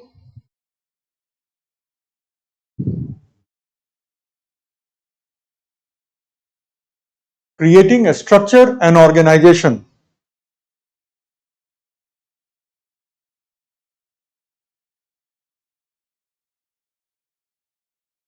creating a structure and organization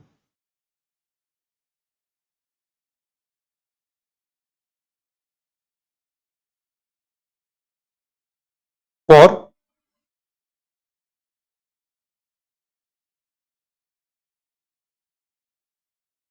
conservation and management, for conservation and management.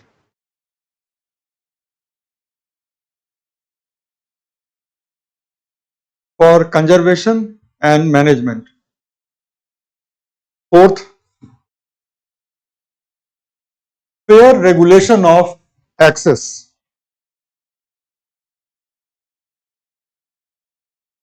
fair regulation of access, fair regulation of access. Fifth, fair sharing of benefits, fair sharing of benefits.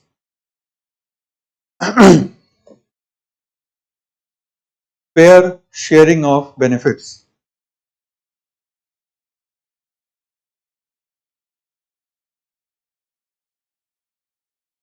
Sixth, ensuring participation of local communities, ensuring participation of local communities and their empowerment, and their empowerment.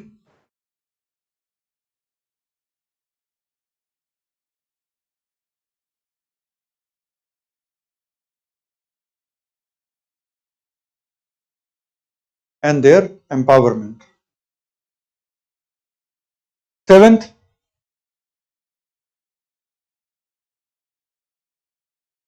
protecting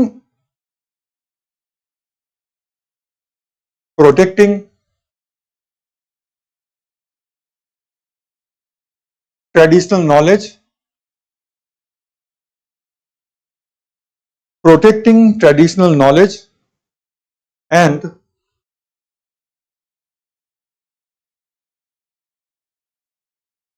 using it in modern ways, and using it modern ways.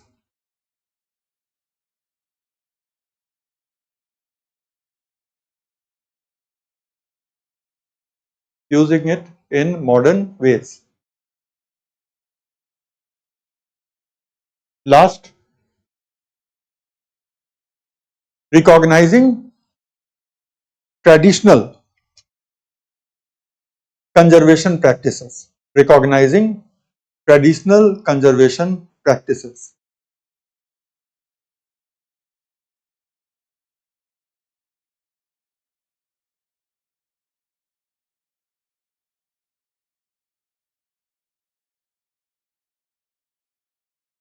ठीक है, तो ये चीजें हो गई। अच्छा, traditional knowledge का मतलब क्या होता है? परंपरागत ज्ञान का मतलब क्या होता है? परंपरागत ज्ञान का मतलब होता है कि किसी भी पौधे, किसी भी जड़ी बूटी या किसी भी परंपरागत औषधि को लेकर के, या कोई भी परंपरागत जो ज्ञान है समुदाय के सदस्यों के बीच में है, उसको प्रॉपरली लिखना और उसको एक जगह इकट्ठा करना।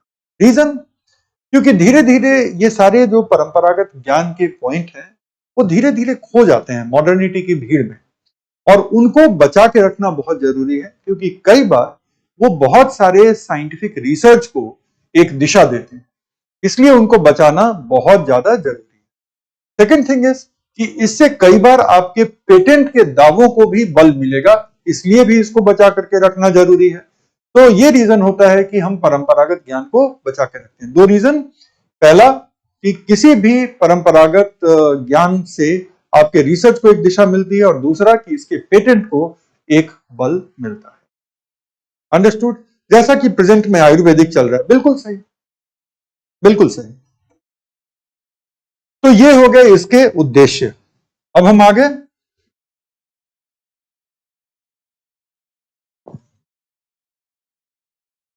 Three level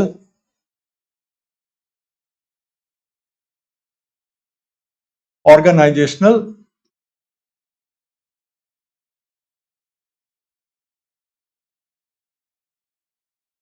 structure.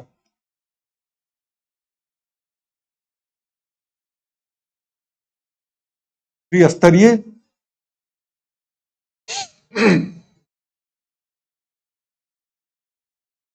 संगठनात्मक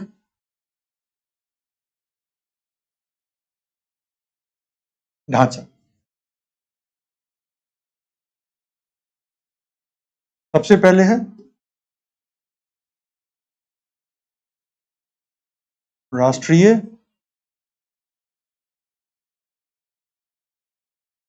जैविक विविधता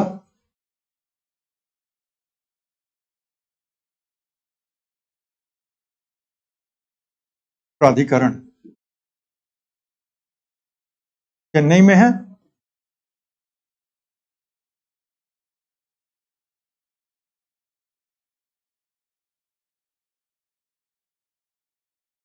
और 2004 से काम कर रहे हैं, ठीक है। 2004 में एस्टेब्लिश हो गया था। इसको हम कहते हैं नेशनल बायोलॉजिकल डाइवर्सिटी अथॉरिटी।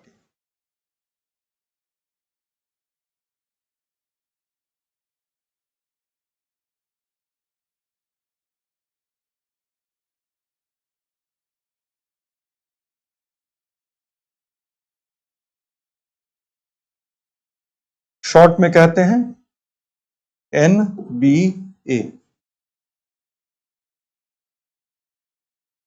दूसरा हो गया राज्य स्तरीय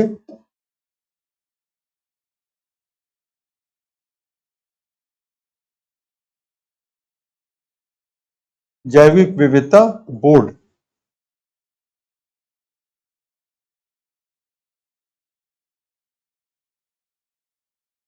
स्टेट बायोलॉजिकल डाइवर्सिटी बोर्ड्स।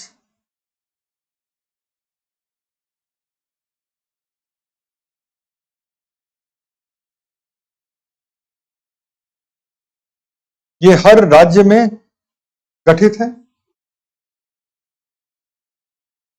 प्रत्येक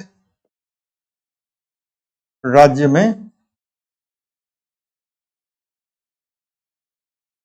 गठित है।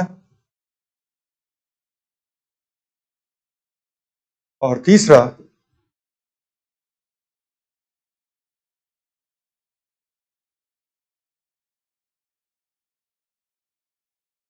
स्थानीय स्तर पर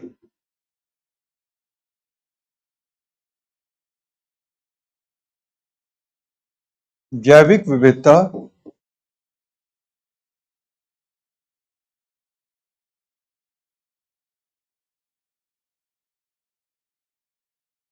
प्रबंधन समिति।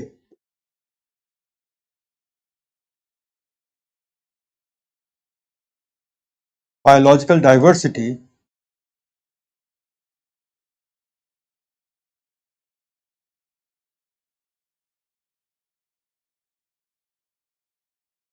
मैनेजमेंट कमिटी, जिसको शॉर्ट में हम कहते हैं BMC, इसको कहते हैं SBB, और ये तो हमारा है NBA। ये कहां पे है?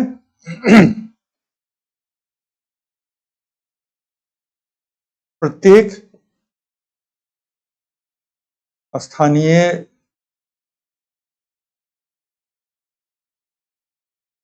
निकायों के स्तर पर गठित होती है।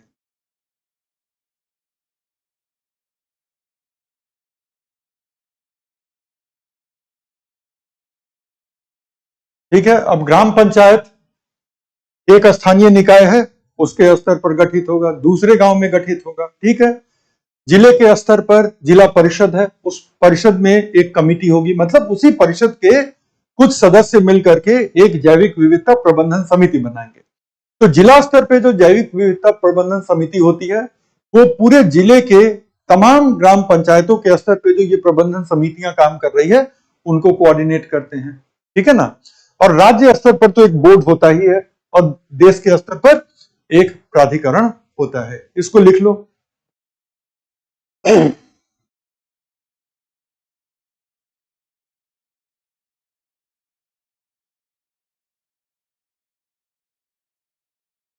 एक बार लिख लिया तो डन कर देना।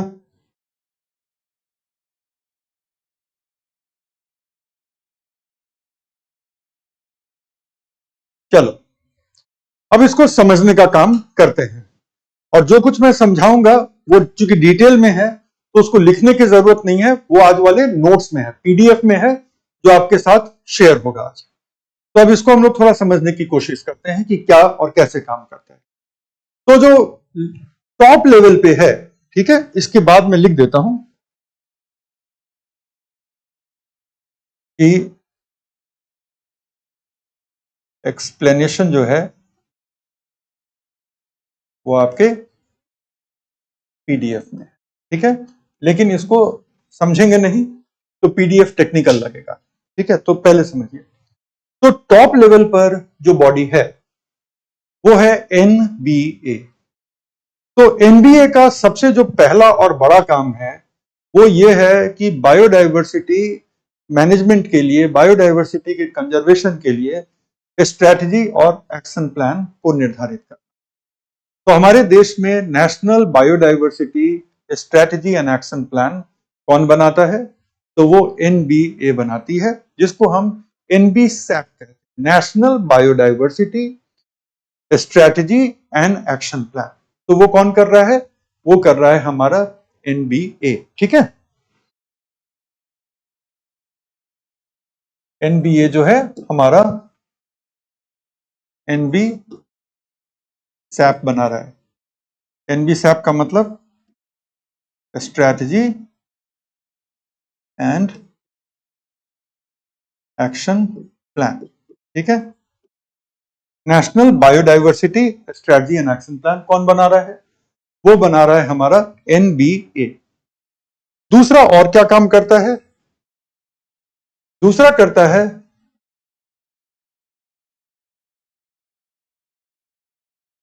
विदेशी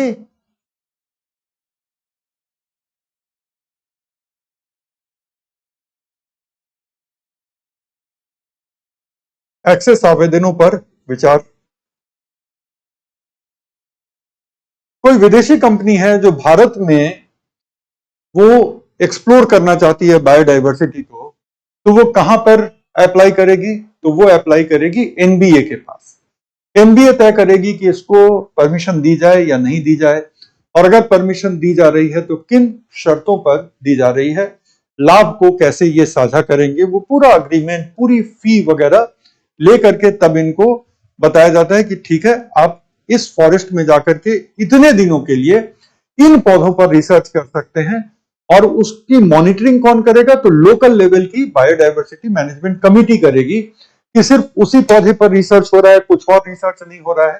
तो इनके साथ बीएमसी की टीम जाती है कि और इतने दिनों के लिए, 10 दिनों के लिए आप जाइए, इस पौधे पर रिसर्च करना है, कीजिए, उसकी फी दीजिए, और कल को अगर इससे कोई लाभ उत्पन्न होता है तो उसमें 5 साल तक, 8 साल तक, 10 साल तक आप इतनी रॉयल्टी भी, अपने लाभ का इतना प्रतिशत भी हमें आप देते रहेंगे। तो इस तरह की पूरी अग्रीमेंट बनती है और तब उनको इस तरह की रिसर्च की अनुमति मिलती है। इसके साथ साथ जो है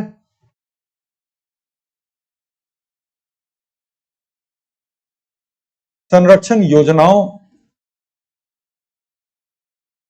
को मंजूरी,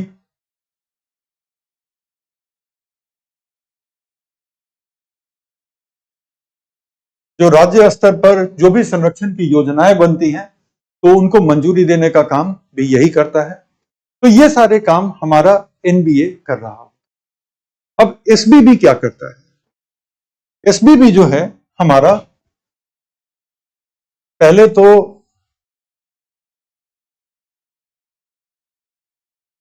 राज्य स्तरीय संरक्षण का काम करता है, राज्य स्तरीय बायोडायवर्सिटी की रिसोर्सेज का प्रबंधन कैसे हो वो करता है, स्थानीय समितियों का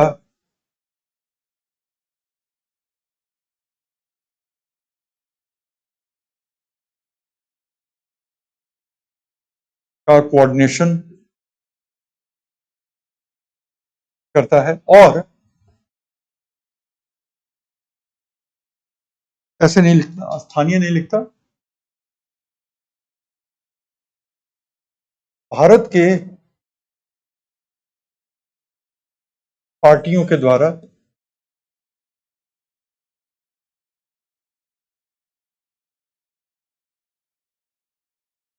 एक्सेस के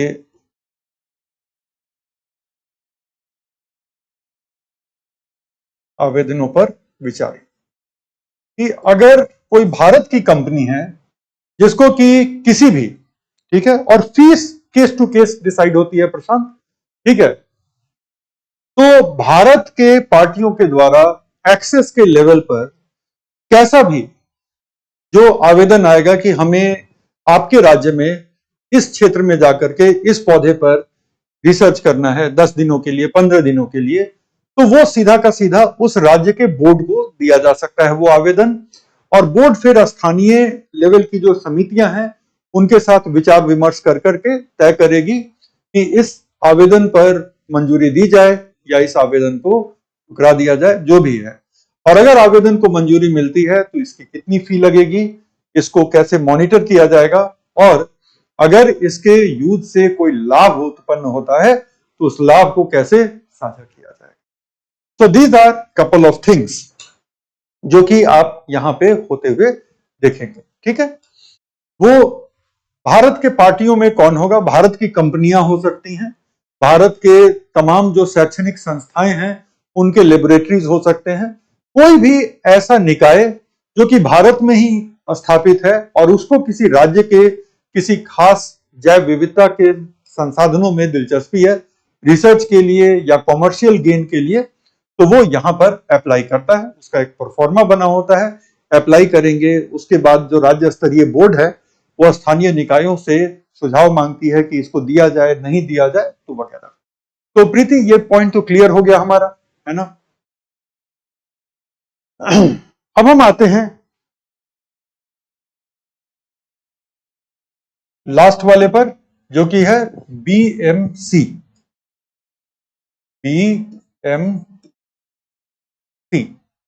बायोडाइवर्सिटी मैनेजमेंट कमेटी। तो बायोडाइवर्सिटी मैनेजमेंट कमेटी जो है हमारी, वो स्थानीय लेवल पे गठित होती है और स्थानीय स्तर पर संरक्षण का काम करती है,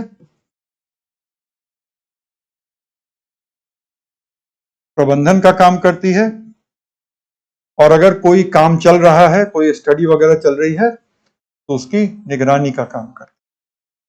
सबसे पहले तो ये। दूसरा,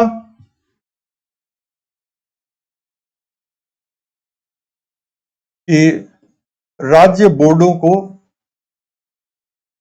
बोर्ड को सलाह देने का काम, और एक जो इंपॉर्टेंट है वो है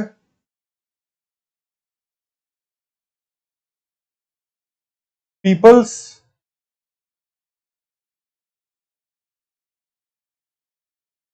रजिस्टर ऑफ बायोडाइवर्सिटी को मेंटेन करना।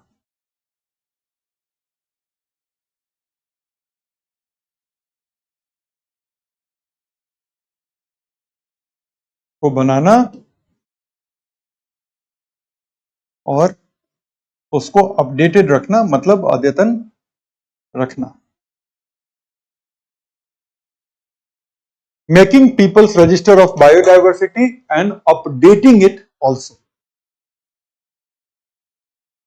तो BMC सबसे पहले स्थानीय स्तर पर संरक्षण का काम करेगा। तो जो भी संरक्षण का काम होता है तो वो BMC स्थानीय स्तर पर ही लागू करेगी, और उसके बाद प्रबंधन, कि ये रिसोर्स को ऐसे मैनेज किया जाए, इसको ऐसे मैनेज किया जाए। और अगर कोई स्थानीय स्तर पर रिसर्च वगैरह चल रही है किसी बाहर की पार्टी से, इंडिया की पार्टी हो सकती है, विदेशी पार्टी हो सकती है, तो उसकी निगरानी करना, ताकि जिस चीज की उसको मंजूरी दी गई है उसके बियॉन्ड वो कुछ ना करे। राज्य के बोर्ड को सलाह देना, समय समय पे राज्य जब अपना एक्शन प्लान बनाती है तो स्थानीय समितियों से, खासतौर पे जिला परिषद की समितियों से राज्य विचार विमर्श करती है, क्योंकि उनको उस बायोडाइवर्सिटी की ज्यादा बेहतर जानकारी है।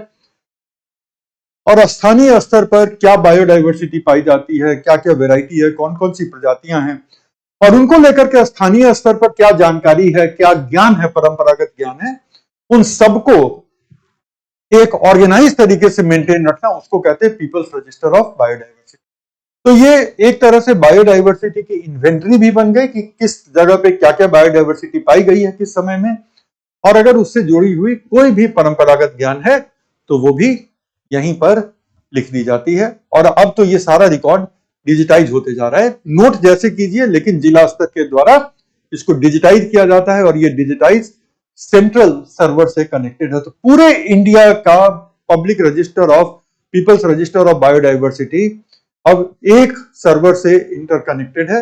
अगर आप चाहें तो पूरे इंडिया की लोकल लेवल की बायोडाइवर्सिटी का काफी अंदाजा चल जाएगा। हालांकि ये एक ऑनगोइंग प्रोजेक्ट है, ठीक है, ये एक ऑनगोइंग प्रोजेक्ट है, लेकिन ऑनगोइंग प्रोजेक्ट होने के बावजूद ये एक बहुत ही ऐतिहासिक प्रोजेक्ट है। और सबसे काम की बात क्या है कि बायोडाइवर्सिटी एक्ट 2002 के तहत ये बनाना मैंडेटरी है। ये कोई ऐसे ही कह लो कि कोई सरकारी ऑर्डर के तहत इंप्लीमेंट हो रहा है, नहीं, ये लॉ के तहत इंप्लीमेंट हो रहा है। इसलिए हर बायोडाइवर्सिटी मैनेजमेंट समिति के द्वारा इसको बनाया जाना जो है वो एक तरह से अनिवार्य है। हालांकि पूरी तरह से ये नहीं बना है, पूरी तरह से ये नहीं बना है, लेकिन जिस तरह से बन रहा है ये बहुत ही अच्छा बन रहा है। ये एक ऑनगोइंग प्रोजेक्ट है, ठीक है। तो इतनी जानकारी आपको होनी चाहिए। कहां इतनी जानकारी आपको होनी चाहिए? ये अद्यतन है। अद्यतन का मतलब अपडेट करना, ठीक है। इतनी जानकारी आपको होनी चाहिए भारत के बायोडाइवर्सिटी एक्ट के बारे में। तो हमने अब डिस्कस कर लिया सीबीडी, सीबीडी के पूरे फ्रेमवर्क को लेकर के कि सीबीडी क्या है, सीबीडी कैसे ऑपरेट होता है, इसकी टॉप डिसीजन मेकिंग बॉडीज क्या हैं, वो सारी चीजें हमने कर ली। और अब इंडिया की बायोडाइवर्सिटी एक्ट भी हमने, ठीक है ना। तो ये था आज के एजेंडे का मामला, ठीक है। आज हमें बेसिकली यही चीजें करनी थी। तो स्थानीय निकाय का मतलब लोकल बॉडीज, लोकल बॉडी का मतलब गांव के लेवल पे ग्राम पंचायत और जिला के लेवल पे जिला परिषद, ठीक है। और आज की डेट में भारत के तमाम राज्यों में ये सब कुछ गठित हो चुका है। राज्य स्तरीय बोर्ड गठित हो चुके हैं। इनका गठन 2004 से शुरू हो गया था और 2008 आते आते भारत के तमाम राज्यों में राज्य स्तरीय बोर्ड काम करने लग गए थे। इसी तरह से अगर हम देखते हैं तो 2008-9 के आसपास आते आते हम ये भी देखते हैं कि स्थानीय स्तर पर भी इन तरह की समितियों का गठन हो गया था, ठीक है। तो ये चीज हो गई। अब एक अनाउंसमेंट, शायद ये अनाउंसमेंट आपको टेलीग्राम पर मिला होगा, क्योंकि जैसा मुझे बताया गया था कोऑर्डिनेशन के द्वारा, तो ये टेलीग्राम पर शायद आपको मिला होगा। नहीं भी मिला है तो एज ए टीचर मेरे द्वारा बताया जाना ये जरूरी है। मेरे द्वारा बताया जाना ये जरूरी है कि हमारी इकोलॉजी की क्लास अगले 10 दिनों तक नहीं हो रही है, ठीक है। अगले 10 दिनों तक इसलिए नहीं हो रही है क्योंकि मैं दिल्ली के बाहर 10 दिनों के लिए कुछ अनिवार्य कारणों से बाहर जा रहा हूं। अगर मैं इसको टाल सकता, नहीं जा सकता, तो मैं कभी नहीं जाता, मैं कभी भी क्लास को बीच में छोड़कर नहीं जाता। लेकिन अब पीटी भी इस साल देर से हो रही है और बस 10 दिनों की बात है। तो इन 10 दिनों में इस स्लॉट में दूसरी क्लास प्लान होगी जो मैं नहीं डिसाइड कर सकता, तो वो हमारे कोर्स कोऑर्डिनेटर साहब को टेलीग्राम पर सूचित कर देंगे। लेकिन एग्जैक्टली 10 दिनों में मैं वापस आकर के और फिर आराम से 2.5-3 घंटे की क्लास रखते हुए, तब तक जब तक कि पीटी और मेंस दोनों का समाप्त ना हो।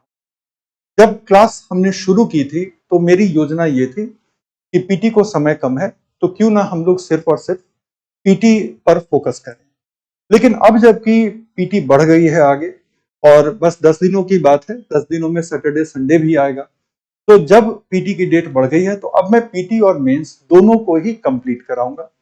और हमेशा हर बैच में मेरी कोशिश ये रहती है कि जो भी कराऊं वो पिछले किसी भी बैच की तुलना में मोस्ट, ठीक है, वो किसी भी बैच की तुलना में मोस्ट अपडेटेड हो और मोस्ट डिटेल्ड हो।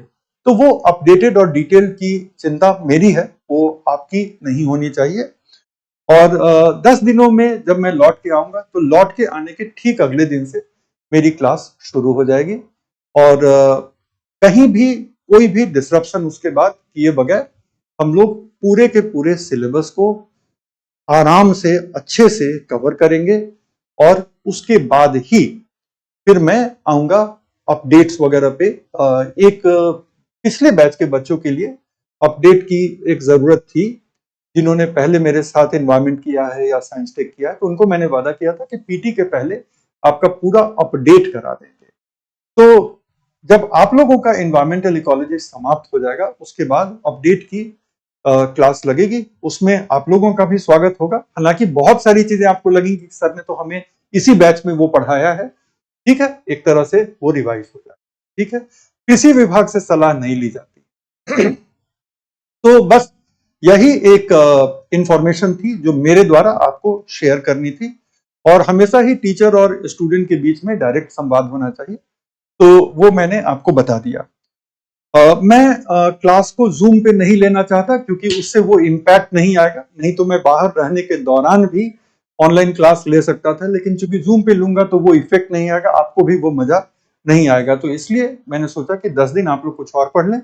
जितना कुछ हमने अभी तक किया है और आज के पीडीएफ में जितना कुछ कवर है, उसको आप बहुत अच्छे से रिवाइज कर लीजिएगा। और एक लास्ट चीज जो हम बोलना चाहेंगे कि ये वो समय है जब आप एनसीईआरटी में अब जो इन्वायरमेंट के एनसीईआरटी की 12वीं की बायोलॉजी में जो इन्वायरमेंट के चैप्टर हैं, अब एक बार गो थ्रू करेंगे तो सब कुछ समझ में आएगा, सब कुछ समझ में आएगा। तो 12वीं की बायोलॉजी में जो इन्वायरमेंट के चैप्टर हैं, वो अपनी भाषा के हिसाब से हिंदी या इंग्लिश डाउनलोड कर लें और एक बार कायदे से गो थ्रू कर लें, और फिर जब मिलेंगे तो एक नई एनर्जी के साथ और एग्जैक्टली इसी पॉइंट से कवर करते हुए और आगे तक चलें, ठीक है।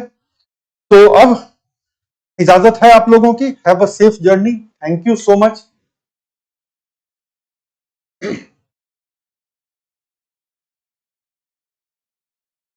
We are waiting for you and safe journey. Thank you so much.